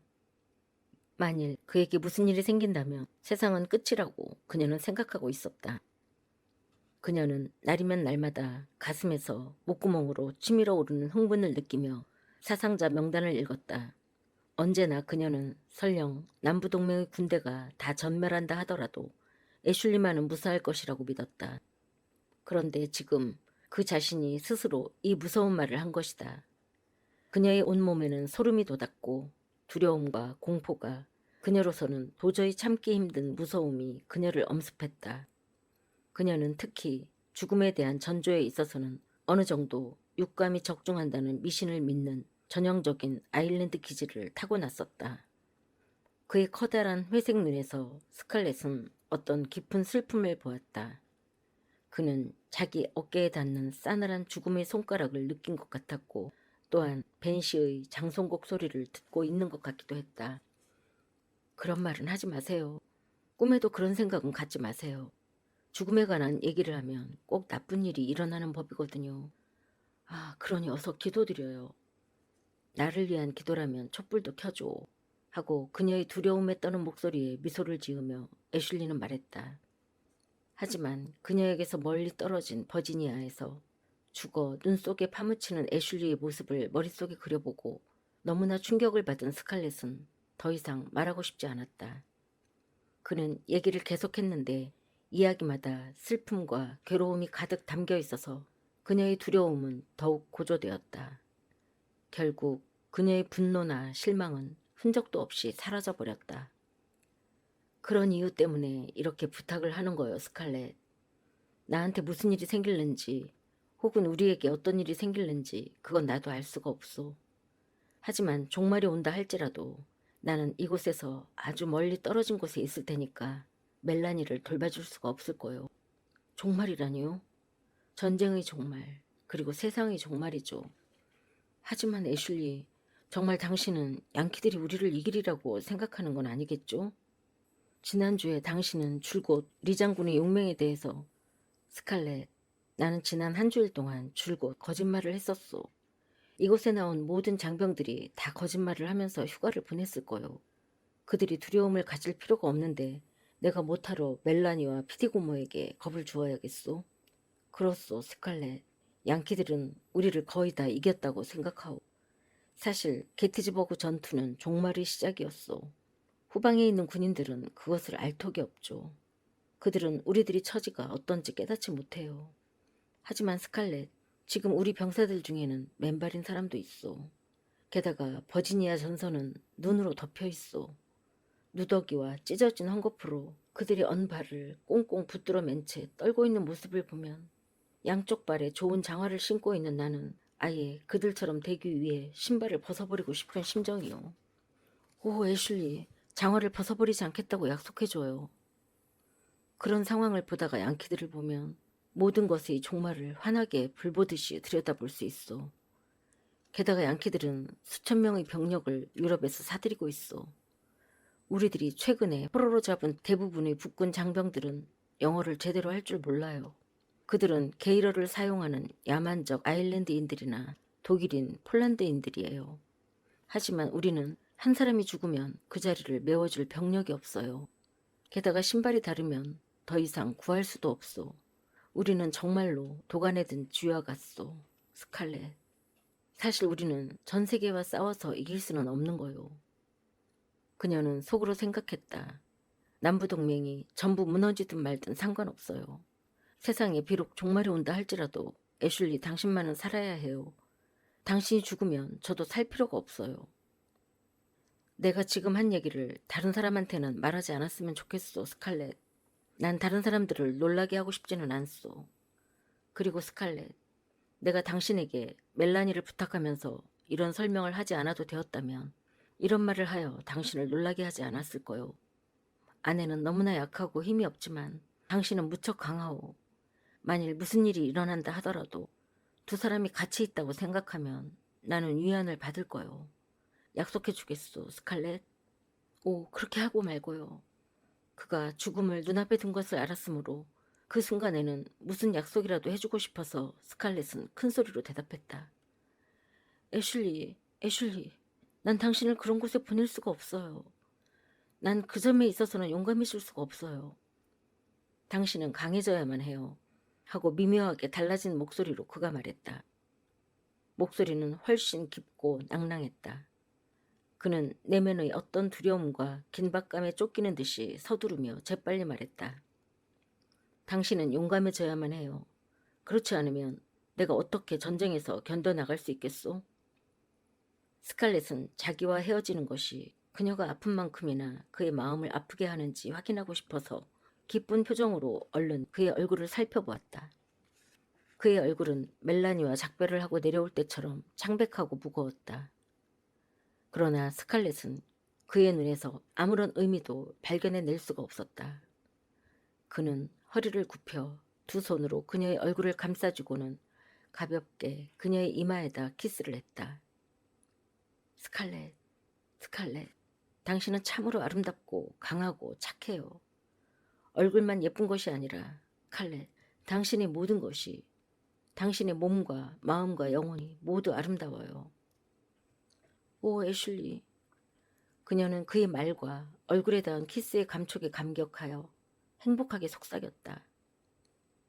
애슐리, 당신 외에는 지금까지 어느 누구도 난 다른 사람들보다 훨씬 더 당신에 대해 많이 알고 있다고 생각하오. 많은 사람들이 너무 무관심하고 바쁘기 때문에 당신 내면에 깊숙이 쌓여있는 아름다움을 발견하지 못하는 것이라 생각하오. 그는 말을 끝내자 두 손을 그녀의 얼굴에서 떼었다. 하지만 그의 눈은 아직도 그녀의 눈을 바라보고 있었다. 그녀는 그가 계속 이야기해주기를 기다렸다. 특히 사랑하오 라는 신비한 말을 듣고 싶어서 잔뜩 긴장하며 기다렸다. 하지만 헛수고였다. 그의 말은 이미 끝났고 그녀는 입술을 파르르 떨며 실성한 듯이 그의 얼굴을 쳐다보았다. 그녀는 부푼 희망에 내려진 두 번째의 절망감을 도저히 견딜 수가 없어서 어린애처럼 나직이 아 하고 소리치고는 털썩 주저앉아 눈물을 흘렸다. 그때 그녀는 창밖의 차도에서 들려오는 애슐리의 출발을 알리는 불길한 소리를 들었다. 카론의 배 주위에서 찰랑거리는 물소리를 듣는 이방인들이라 해도 이처럼 처절한 기분은 아니었으리라. 담요를 잔뜩 뒤집어 쓴 피터 영감이 애슐리를 기차 타는 곳까지 태워다 주려고 마차를 끌어내는 중이었다. 애슐리는 조용한 목소리로 안녕 하고 말한 후 테이블 위에서 그녀가 선물한 태가 넓은 펠트 모자를 집어들고 바깥 현관문 쪽으로 걸어 나갔다. 그는 문 손잡이를 잡고 그녀를 돌아보았다. 마치 스칼렛의 얼굴에서부터 몸의 각 부분에 이르기까지 모두 자기의 기억에 옮겨 놓으려는 듯이 오랫동안 절망적인 표정으로 그녀를 바라보았다. 그녀는 눈물이 글썽하여 그를 바라보았다. 그리고 그가 어쩌면 영원히 자기 곁에서 이 안락한 집에서 그녀의 마음에서 그녀를 사랑한다는 말도 남기지 않은 채 떠나버리는 것 같은 느낌이 들자 그녀는 도저히 견딜 수가 없었다. 시간이 물처럼 흘러갔다. 이젠 너무 늦었다. 그녀는 구르듯이 현관 앞으로 달려가 그의 장식띠 끝을 움켜잡았다. 키스해주세요 하고 그녀는 속삭였다. 작별의 키스를. 그는 부드럽게 그녀의 허리를 끌어안아 얼굴을 그녀의 얼굴 위에 숙였다. 처음으로 그의 입술이 그녀의 입술에 닿는 순간 그녀는 팔로 애슐리의 목을 힘껏 끌어안았다. 그도 또한 그녀를 힘껏 껴안았다. 그때 그녀는 그의 근육이 팽팽해지는 것을 느낄 수 있었다. 그는 재빨리 모자를 땅에 떨어뜨리고는 그것을 줍기 위해 허리를 굽혀 스칼렛의 팔에서 빠져나오려 했다. 안 돼요, 스칼렛. 안 돼요. 하고 그는 목에 매달린 그녀의 두 손을 아프도록 꽉 쥐면서 나직한 목소리로 말했다. 저는 당신을 사랑하고 있어요. 하고 그녀는 흐느끼는 듯한 목소리로 말했다. 전 줄곧 당신만을 사랑해왔어요. 전 다른 어느 누구도 사랑한 적이 없어요. 단지 당신의 마음을 아프게 하기 위해 찰스와 결혼한 거예요. 애슐리, 정말로 당신을 사랑하고 있어요. 만일 당신 곁에 있을 수만 있다면 어디든지 따라가고 싶어요. 버지니아 전선까지도 한 발자국 한 발자국 따라갈 수 있어요. 당신을 위해 식사도 마련하고 장화도 닦겠어요. 말 시중도 들겠어요. 제발 애슐리 한마디만 말해주세요. 저를 사랑하고 있다고 말해주세요. 저는 그 말을 의지하면서 평생을 살아가겠어요. 그는 모자를 줍기 위해 급히 허리를 굽혔다. 그녀는 재빨리 그의 얼굴을 쳐다보았다. 그것은 그녀가 두 번 다시 볼 수 없는 불행한 얼굴이었다. 냉담했던 표정은 사라졌다. 그녀에 대한 사랑과 그녀의 사랑을 받고 있다는 기쁨이 그의 얼굴에 씌어져 있으나 부끄러움과 절망의 두 감정이 서로 얽혀 무섭게 다투고 있었다. 잘 있어요. 하고 애슐리는 쉰 목소리로 말했다. 문이 소리를 내며 열렸다. 세찬 바람이 방 안으로 불어와 커튼을 나부끼게 했다. 스칼렛은 몸을 떨면서 마차 쪽으로 걸어가고 있는 그의 모습을 지켜보았다. 그의 사부르가 겨울 햇살에 희미하게 반짝이고 있었고 장식띠의 술은 경쾌하게 춤을 추고 있었다. 1864년의 1월과 2월은 비바람과 강풍 속에서 고통과 시르의 환영에 쫓기며 지나갔다. 게티즈버그와 빅스버그 패전에 이어 남군 전선의 중앙부가 허물어지기 시작했다. 대격전 후에 테네시의 대부분이 양키들이 수중으로 들어가게 되었다. 하지만 허다한 패배와 이번의 큰 손실에도 불구하고 남부의 기상은 아직 살아있었다. 허황된 승리의 희망이 이를 가는 비장한 각오로 바뀌었다 하더라도 오직 한 가닥의 희망은 그들에게 있었다.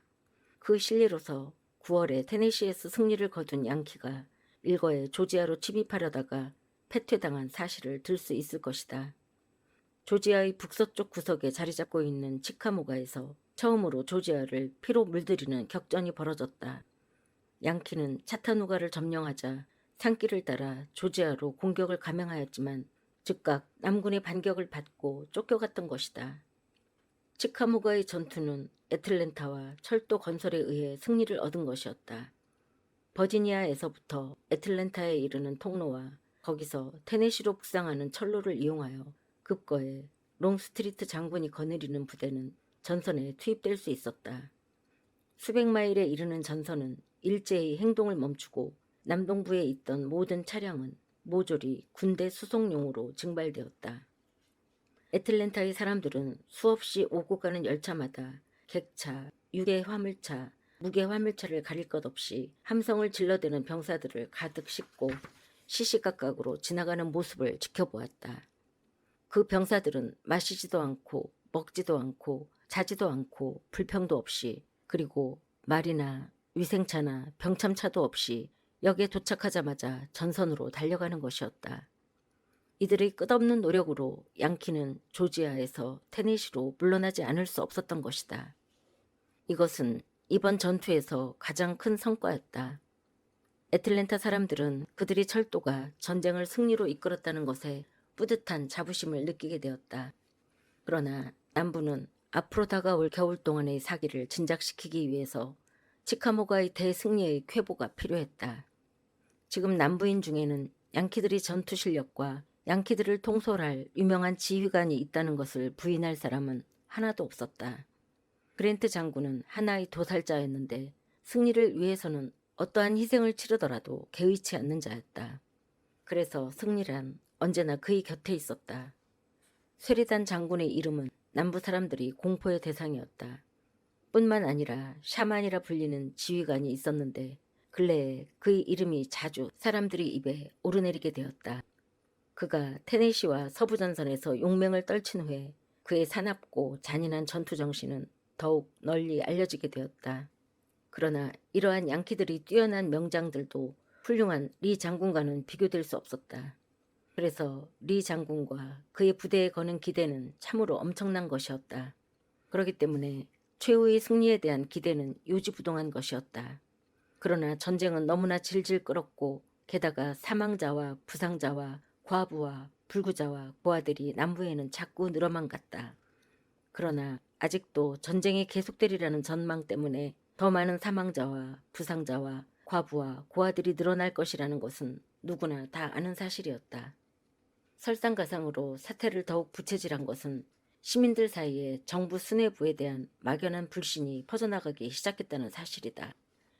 많은 신문사들은 이제 정면으로 데이비스 대통령과 그의 전쟁 수행 태도에 대해 비난의 화살을 퍼붓기 시작했으며 또한 남부 동맹 간의 알력도 있었던 것이다. 데이비스 대통령과 장군들 사이에서도 다툼이 생겼다. 통화 가치는 급격히 하락하였고 군사들에게 지급할 신이나 옷은 바닥이 났으며 더욱 심각한 것은 무기와 약품의 부족이었다.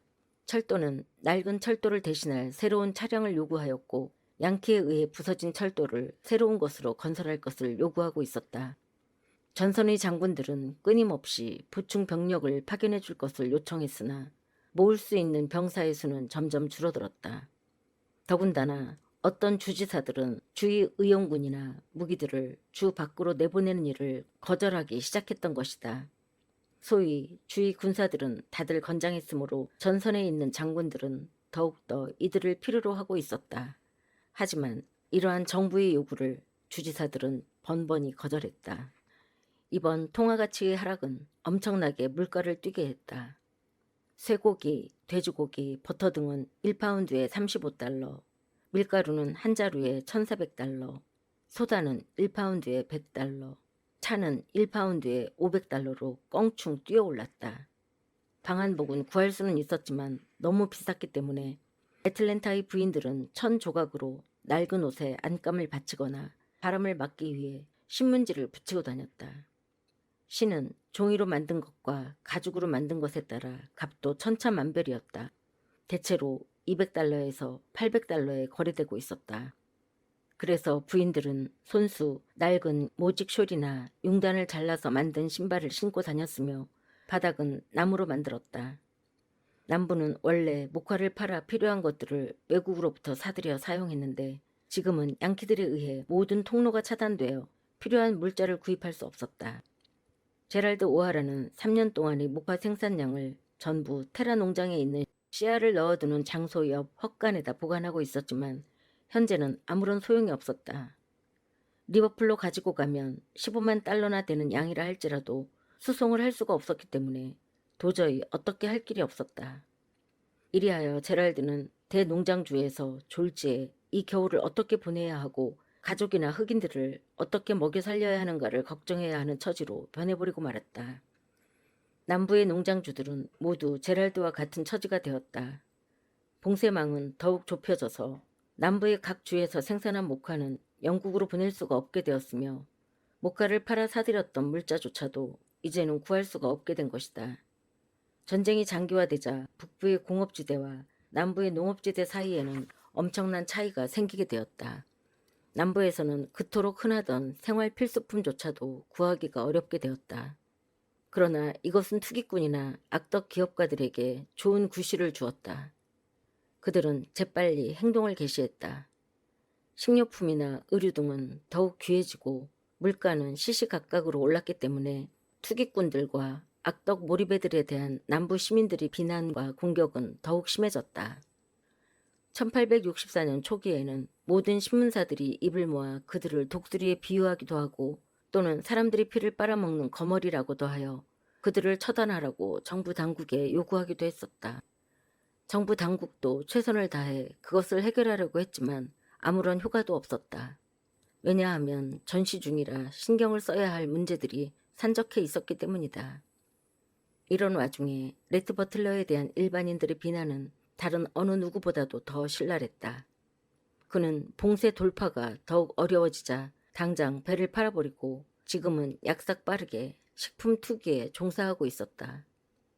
리치먼드나 윌밍턴에서 애틀랜타로 전해지는 그의 악평은 일찍이 그를 자기네 집으로 초대했던 사람들을 창피하고 두려워서 몸을 가눌 수 없게 만들었다.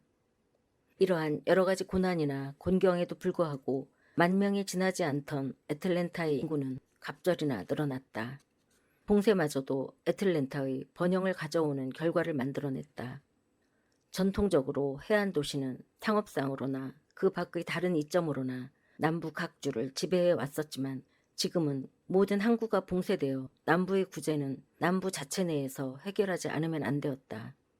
만일 남부가 전쟁에서 유리한 고지를 선점하려면 무엇보다도 내륙지방이 든든해야만 했다.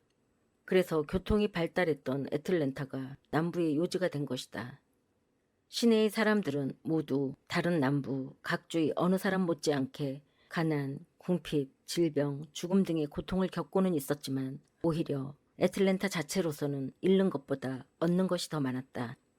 애틀랜타는 남부의 심장으로서 아직도 활기가 넘쳤고 그 도시의 동맥을 이루는 철도는 수많은 병사들이 군수품과 일용품을 쉴 새 없이 나르고 있었다. 옛날 같았으면 스칼렛은 외모에 신경을 썼겠지만 지금은 초라한 옷이나 낡은 신발에도 신경을 쓰지 않았다. 그것은 그녀가 보아주기를 간절히 원하는 유일한 사람인 애슐리가 이미 그곳에 없었기 때문이다. 그녀는 최근 2달 동안 이전에 느끼지 못했던 행복을 누렸다. 그녀가 애슐리의 목에 자기의 팔을 걸었을 때 애슐리의 마음이 움직이고 있는 것을 느낄 수 있었기 때문이다. 그의 얼굴에 나타났던 그 절망적인 표정은 그녀를 사랑하고 있다는 확실한 증거가 아니겠는가. 그는 그녀를 진정으로 사랑하고 있는 것이다. 그녀는 더 이상 의심할 필요가 없었다. 이런 확신 때문에 멜라니도 훨씬 더 사랑하게 되었고 한편으로는 그녀가 측은하게 여겨지기도 했다. 아무것도 모르는 그녀의 우둔함이 불쌍했던 것이다. 전쟁이 끝난다면 하고 그녀는 생각했다. 전쟁이 끝나면, 그렇게 된다면 어떻게 하지? 하고 가끔 불안한 생각에 빠지기도 했지만 그녀는 그런 것에 신경 쓰지 않으려고 애썼다. 전쟁이 끝나면 모든 것은 해결될 것이다. 만일 애슐리가 그녀를 사랑하고 있다면 멜라니와는 더 이상 살 수 없게 될 테니까. 하지만 애슐리와 멜라니가 이혼한다는 것은 도저히 상상할 수 없는 일이었다. 엘렌과 제랄드는 독실한 가톨릭 신자였기 때문에 이혼한 남자에게 시집을 보낼 리가 없었다. 그녀 또한 교회에서 파문을 당하게 될 것이다. 스칼렛은 이것에 대해 여러 번 생각한 끝에 마침내 교회는 버리더라도 애슐리와는 헤어질 수 없다는 결론을 내렸다. 물론 쓸데없는 추문은 생기게 되겠지. 이혼한 사람들은 교회에서도 사교계에서도 따돌림을 받는다. 이혼한 사람들은 어느 가정에서도 받아들여지지 않는다. 그러나 애슐리를 위해서라면 그것도 감수하자. 그를 위하는 일이라면 그 어떤 것이라도 감수할 마음이었다. 아무튼 전쟁만 끝난다면 모든 일은 쉽게 풀릴 것이다. 만일 애슐리가 정말로 그녀를 사랑한다면 어떤 방법을 모색해 줄 것이다. 아니, 그녀 쪽에서 해달라고 해야 될 것이다. 시간이 지남에 따라 그에 대한 사랑은 더욱 굳어져 갔고 북군이 패퇴하여 달아났다는 소식을 들으면 그 모든 것을 애슐리가 앞장서서 했을 것이라고 믿었다. 그는 북군이 이긴다고 말했지만 스칼렛은 그런 말은 믿지 않았다. 그런 소리를 하는 것은 그가 너무 지쳐있고 정신이 나간 상태에 있기 때문이라고 스칼렛은 믿었다. 그러나 스칼렛은 남군이 이기든 북군이 이기든 그것에는 그리 큰 관심이 없었다. 오로지 그녀가 생각하고 있는 것은 빨리 전쟁이 끝나 애슐리가 돌아오는 것이었다. 그런데 진눈깨비가 내려 사람들이 모두 방 안에 갇혀있던 3월의 어느 날 참으로 뜻하지 않았던 사건이 일어났다. 멜라니가 기쁨에 빛나는 눈길로 당황하면서도 자랑스러운 듯이 고개를 숙이며 임신을 했다고 고백한 것이었다. 미드 선생님은 해산날이 8월 말이나 9월 초쯤이 될 거라고 말씀하셨어요. 하고 그녀는 말했다. 아마 그럴 거라고 생각하고는 있었지만 하지만 오늘까진 확실하지 않았거든요. 저 스칼렛 기쁘지 않아요? 전 웨이드가 있는 언니를 얼마나 부러워했는지 몰라요. 전 사실 평생 아이 하나 갖지 못하고 살지도 모른다고 생각했어요.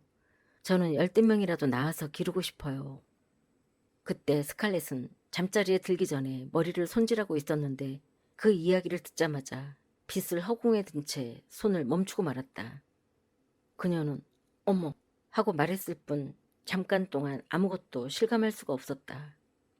그러나 잠시 후 꽤 다쳤던 멜라니의 침실이 머릿속에 스쳐 지나가면서 그녀는 가슴에 칼이라도 맞은 듯한 고통을 느꼈다. 그것은 마치 자기의 남편이 다른 여자와 불륜의 관계를 맺었을 때 느끼는 그런 고통이었다. 아기, 애슐리의 아기라니. 그가 멜라니가 아닌 자기를 사랑하고 있었다면 어떻게 그런 일이 있을 수 있을까? 언니가 놀라는 것도 무리는 아닐 거예요. 하고 멜라니는 숨도 제대로 못 쉬면서도 말을 계속했다. 정말 신기한 일이라고 생각지 않으세요? 스칼렛 언니, 저는 애슐리에게 무슨 말을 써보내야 할지 모르겠어요. 직접 그이에게 얘기할 수 있다면 그리 어려운 일이 아닐 텐데요. 아니면 아무 말도 하지 말고 나중에 차차 알게 할까요? 어머 하고 스칼렛은 빗을 떨어뜨리고 화장대 위에 몸을 기대면서 신음하는 듯한 목소리로 말했다. 그런 눈으로 보지 마세요. 아이를 갖는다는 게 그렇게 나쁜 일은 아니잖아요. 언니도 그렇게 말하시고는. 그러니까 걱정하지 말아요. 언니는 친절하니까 저를 걱정해서 그러시는 거죠? 그리고 미드 선생님이 그러셨는데 저는 특히 골반이 너무 작대요. 하고 그녀는 부끄러운 듯이 말했다. 하지만 그리 걱정할 것까지는 없다고 했어요. 참 언니, 웨이드가 뱃속에 있을 때 찰스 오빠에게 어떻게 알려주었어요? 어머님이 알려주셨나요? 아니면 아버님이? 제게도 어머님이 계셨더라면 좋았을 텐데. 참으로 걱정이에요. 조용히 해요. 스칼렛이 격하게 말했다. 조용히 해요. 어머, 스칼렛. 정말 제가 바보였어요. 인간은 행복한 순간을 맞이하게 되면 너무 이기적인 인간이 되나 봐요. 난 찰스 오빠를 깜빡 잊고 있었어요. 아주 잠깐 동안. 조용히 해, 제발. 하고 스칼렛은 감정을 얼굴에 드러내지 않으려고 애쓰면서 다시 말했다. 절대로 자기의 감정을 멜라니에게 드러내서도 안 되고 알게 해서도 안 되었다. 멜라니는 여자답게 자기가 너무 지나친 행동을 했다는 사실에 놀라 눈물을 글썽거렸다. 어째서 나는 스칼렛 언니 앞에서 죽은 찰스 오빠의 이야기를 했을까? 어째서 그런 주책 없는 말을 꺼내 스칼렛 언니가 슬픈 추억을 회상하게 했을까? 옷 벗는 걸 제가 도와드릴게요. 하고 그녀는 미안한 듯이 말했다. 제가 머리도 빗겨드릴게요. 됐어요. 그만둬요. 하고 말하는 스칼렛의 얼굴은 돌처럼 굳어 있었다. 멜라니는 자기 자신을 나무라며 뉘우침으로 눈물을 흘리면서 밖으로 뛰어나갔다. 하지만 스칼렛은 눈물은커녕 상처받은 자존심과 헛된 꿈과 그와 함께 잠자리에 든 인간을 질투하고 있었던 것이다. 애슐리의 아이를 가진 여자와 한 지붕 밑에서 산다는 것은 그녀의 자존심이 도저히 허락지 않았다. 그래서 이른 아침 테라 농장으로 돌아가리라 결심했다. 그녀는 이제 더 이상 태어난 척하면서 멜라니와 같이 살 수는 없었다. 때문에 아침 식사가 끝나자 곧 트렁크에 짐을 챙겨 넣으리라 결심하고 자리에서 일어났다. 그러나 세 사람이 스칼렛은 침울하여 아무 말도 안 하고 피티는 어리둥절한 표정으로 멜라니는 풀이 꺾여 식탁에 앉아있을 때 한 통의 전보가 왔다. 그건 애슐리의 당번 사병인 모즈가 멜라니에게 보낸 편지였다. 사방으로 수색했으나 발견할 수 없었음. 집으로 돌아가야 할 것인지 아무도 그것이 무엇을 뜻하는지 몰랐다. 그래서 서로 마주친 세 여자의 눈은 공포로 커다랗게 떠졌다.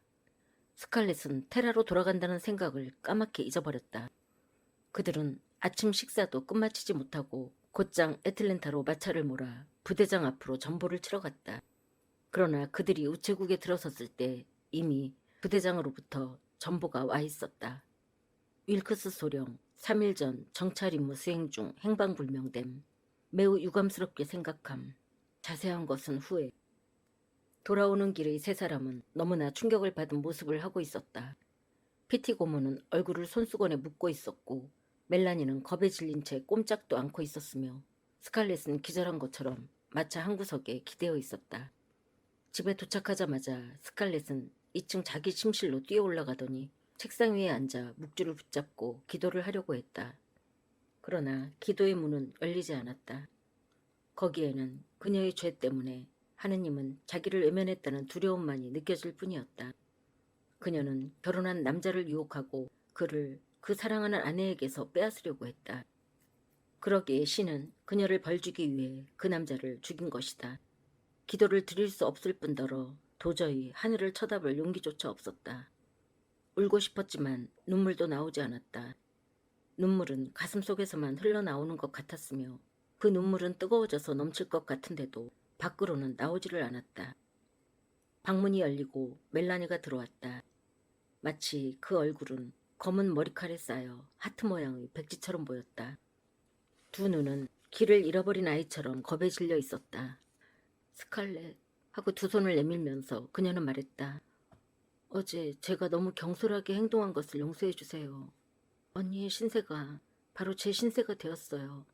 스칼렛, 난 그 애가 죽었다는 것을 알 수 있어요. 어느 틈엔가 멜라니는 스칼렛의 품에 안겨 있었다. 그녀의 작은 가슴이 헐떡거리고 있었다. 그들은 서로 밀착하여 침대에 누워 있었다. 스칼렛도 울었다. 멜라니는 자기 얼굴을 스칼렛의 얼굴에 꼭 대고 슬피 울고 있었다. 눈물로 두 사람의 얼굴은 범벅이 되었지만 그래도 다행이었다. 운다는 것은 매우 마음이 아팠지만 울 수 없는 것보다는 나았다. 애슐리는 이제 갔다. 영원히 돌아올 수 없는 곳으로 갔다. 자기가 그를 죽인 것이다. 자기의 사특한 사랑이 그를 죽인 것이라고 생각했다. 새로운 슬픔이 그녀의 목으로 솟구쳐 올라왔다. 멜라니도 눈물을 흘리면서 자기의 목을 두른 스칼렛의 팔에 안겨 위로를 받고 있었다. 하지만 하고 멜라니는 속삭였다. 하지만 나에게는 그의 아기가 있어요. 하지만 나에게는 하고 질투를 할 수 없을 만큼 스칼렛은 비통한 심정으로 생각했다. 나에게는 아무것도 없어. 아무것도 없단 말이야. 오직 그가 작별 인사를 할 때 내게 남겨준 그 표정 외에는. 최초의 보고는 행방불명, 전사로 추정이라고 되어 있었다. 사상자 명단에도 똑같이 기록되어 있었다. 멜라니가 하도 궁금하여 슬로안 대령에게 수차 전보를 친 결과 마침내 한 통의 긴 편지가 도착했다. 연민이 가득한 문구로 애슐리는 소부대를 이끌고 정찰을 나갔다가 행방불명이 되었다고 씌어 있었다. 양키의 진지 안에서 약간의 전투가 있었다는 보고가 있었으므로 당번 모즈는 비탄의 제정신이 아니었기 때문에 애슐리를 찾으러 자신의 생명의 위험도 무릅쓰고 갔으나 도저히 발견하지 못하고 돌아왔다고 씌어 있었다. 멜라니는 이상하게도 마음이 가라앉아 전신환으로 모즈에게 여비를 보내 곧 돌아오라고 지시했다. 행방불명, 포로가 된 것으로 사료됨이라고 사상자 명단에 실렸을 때에는 슬픔 속에 빠진 집안에 한가닥 희망이 살아났다. 멜라니는 날마다 전보국 앞에 있었고 기차가 올 때마다 편지가 오지 않았나 하여 달려가곤 했다. 그녀는 지금 임신이 여러 가지 이상한 징후를 나타내어 거의 병자처럼 되어 있었음에도 불구하고 미드 박사의 충고도 뿌리치고 절대로 자리에 누워있지 않았다. 그녀는 마치 열에 들떠있는 것처럼 도저히 가만히 있지를 못했다. 밤은 밤대로 설쳤고 설령 잠자리에 든 뒤에도 이리저리 뒤척이면서 옆방 마루를 왔다 갔다 했다. 스칼렛은 멜라니의 괴로운 발자국 소리를 들을 수 있었다. 어느 날 오후 그녀는 레트 버틀러의 부축을 받으며 놀라서 허둥거리는 피터 영감의 마차로 집에 돌아왔다.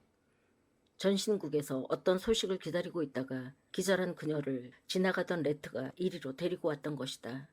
그는 그녀를 2층 침실로 데리고 올라갔다. 어쩔 줄 몰라 허둥거리는 가족들이 데운 돌과 담요와 위스키를 챙기며 이리저리 뛰어다니는 사이 그는 조용히 그녀를 침대 위에 눕혔다. 부인께서는 임신을 하셨군요. 그렇지 않습니까? 하고 레트는 당돌하게 물었다. 만일 멜라니가 이처럼 기절하지만 않았더라면, 이처럼 병이 나고 이처럼 상심해 있지만 않았더라면 그녀는 그런 당돌한 질문에 기겁을 했을 것이다. 설령 여자친구라 하더라도 자기 몸에 대해 언급하는 것을 꺼려했던 그녀는 심지어 의사 선생님한테 가는 것조차 주저했었다. 이런 그녀였기 때문에 레트 버틀러의 부하 같은 질문은 도저히 묵과할 수 없는 것이었다. 그러나 그녀는 초곰이 된 채 침대 위에 누워 있었으므로 그저 고개만 끄덕일 뿐이었다. 게다가 그의 그런 질문에도 전혀 이상한 느낌이 들지 않았다. 그만큼 그는 친절했고 참으로 자기의 몸을 걱정해주는 진지한 태도가 그의 눈에 서려 있었기 때문이다. 그렇다면 부인은 좀 더 몸을 아끼셔야 합니다. 그렇게 뛰어다니신다고 뾰족한 수가 생기겠어요. 단지 아기에게 해만 돌아갈 뿐입니다. 부인께서 허락만 해주신다면 제가 아는 동료들이 워싱턴에 있으니까 윌크스 씨의 소식을 알아봐 드릴 수 있습니다. 만약에 포로로 잡혔다면 포로 명단에 있을 것이고 그렇지 않다면 아니 확실하지 않다는 게 가장 참기 어려운 것이죠. 그 대신 단단히 약속을 해주셔야만 합니다. 꼭 건강에 유의하시겠다고 말입니다. 그렇지 않으면 저도 알아보지 않겠습니다. 어머 친절도 하셔라 하고 멜라니가 말했다. 왜 세상 사람들이 선장님에 대해서 그렇게 나쁘게만 보는지 저는 도저히 이해할 수가 없어요. 이윽고 그녀는 자기가 조심성이 없고 경솔했다는 것과 외간 남자에게 자기 몸에 대해 이야기한 것 때문에 조용히 울기 시작했다. 데운 돌을 플란넬에 쌓아 계단을 올라온 스칼렛은 레트가 멜라니의 손을 쓰다듬고 있는 모습을 보았다. 그는 자기가 한 말에 충실했다.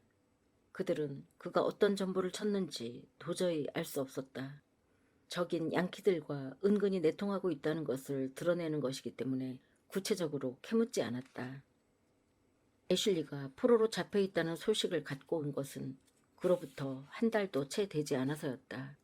처음에는 그가 살아있다는 것만으로도 날아갈 것 같은 기분이 들었지만 나중에는 그것이 그들의 마음을 좀먹게 하는 고통의 씨앗이 되었다. 애슐리는 죽지 않았던 것이다. 상처를 입고 포로가 된 것이다. 기록에 의하면 일리노이에 있는 록 아일랜드에 있다고 했다. 벅찬 기쁨 속에서 그들은 그가 살아있다는 것 외에는 아무 생각을 할 수가 없었다. 차츰 냉정을 되찾자 서로 얼굴을 쳐다보고는 록 아일랜드에 있다고요 하고 한숨을 쉬었다. 그 말은 지옥에 있다고요? 라는 말과도 같은 것이었다. 앤더슨 빌이라는 지명이 북부인들에게 고통스러운 장소이듯이 록 아일랜드는 남부인들에게 살을 애는 듯한 고통을 주는 곳이었다. 링컨은 전쟁을 빨리 끝내려는 목적으로 양키의 포로를 먹이고 감시하는 일을 남군에게 짊어지게 했다. 그는 포로의 교환을 거절했으므로 조지아에 있는 앤더슨 빌에는 푸른 옷을 입은 수천 명의 양키들이 수용되어 있었다. 남군은 식량이 떨어졌고 부상병에 대해서조차 약품이나 붕대도 공급하지 못하고 있었다. 따라서 포로에게까지는 좀처럼 관심을 쓸 수가 없었다. 포로들의 식사는 일선 병사들이 먹는 것과 거의 같았다. 뿐만 아니라 양키들은 굶주려서 하루에 수백 명씩 죽어갔다. 이 소식에 분개한 양키는 남군 포로에 대한 보복으로 남부보다 더 혹독한 대우를 하게 되었는데 그 중에서도 가장 심한 곳이 록 아일랜드였던 것이다. 식량은 부족하고 담요는 세 사람당 한 개씩 공급하였으며 천연두, 폐렴, 장티푸스 등이 만연하였기에 이곳은 격리 수용소라는 별명으로 통할 정도였다. 이곳으로 보내진 병사는 4명 중의 3명은 죽었다. 그런데 애슐리가 그 무서운 곳에 있는 것이다. 그것도 부상당한 채 말이다. 그가 그리로 보내졌을 때에는 이미 일리노이는 눈으로 덮였을 것이다. 레트가 그의 소식을 안 이래 지금은 상처 때문에 죽어버렸는지도 모른다. 천연두로 쓰러지지는 않았을까? 폐렴으로 열에 시달리고 있지는 않을까? 덮을 담요가 없어 추위에 떨고 있지는 않을까? 버틀러 선장님, 무슨 방법이 없을까요? 선장님의 힘으로 그 일을 양키의 포로와 교환할 수는 없을까요? 고 멜라니가 물었다. 빅스비 부인의 5 애들을 위해 구슬 같은 눈물을 흘렸던 인정 많은 링컨 씨도 앤더슨 빌에서 죽어가고 있는 수천의 북군 포로를 위해서는 눈물이 말랐는가 봅니다. 하고 레트는 입술을 일그러뜨리면서 말했다. 전부 죽어도 상관없다는 거죠. 포로 교환 금지 명령을 내렸으니까요. 사실 지금까지 침묵하고 있었지만 부인의 남편은 록 아일랜드에서 나올 기회가 여러 번 있었습니다. 그런데도 그것을 거절한 거죠. 어머나, 하지만 그럴 리가 있겠어요. 하고 멜라니는 놀라면서 말했다. 하지만 사실입니다. 지금 양키는 인디언 토벌에 남군의 포로들을 사용하려고 하죠. 그래서 누구든지 북부에 대해 충성을 맹세하고 2년 동안 인디언 토벌에 종군하겠다고 하면 석방이 되어 서부로 보내지게 되죠. 그런데 윌크스 씨는 그것을 거절했답니다. 어머, 어째서 거절했을까요? 하고 스칼렛은 소리쳤다. 충성을 맹세하고 감금에서 풀려나면 몰래 도망쳐 나오면 될 것을 왜 그렇게 하지 않았을까요? 멜라니는 화가 난 듯한 얼굴을 그녀에게로 돌렸다. 그이가 그런 비겁한 짓을 하기를 바라는 거죠? 농담이라도 그런 말은 하지 마세요. 비겁한 맹세를 하여 남군을 배반하고 북군에 대한 서약까지 배신한다면 아예 그럴 바에는 록 아일랜드에서 죽는 편이 훨씬 낫다고 생각해요. 수용소에서 죽는다면 난 그이를 존경하겠지만 그이가 그런 짓을 한다면 2번 다시 그이의 얼굴을 보지 않을 거예요. 절대로. 그이가 그런 제의를 거절한 것은 지극히 당연한 일이죠.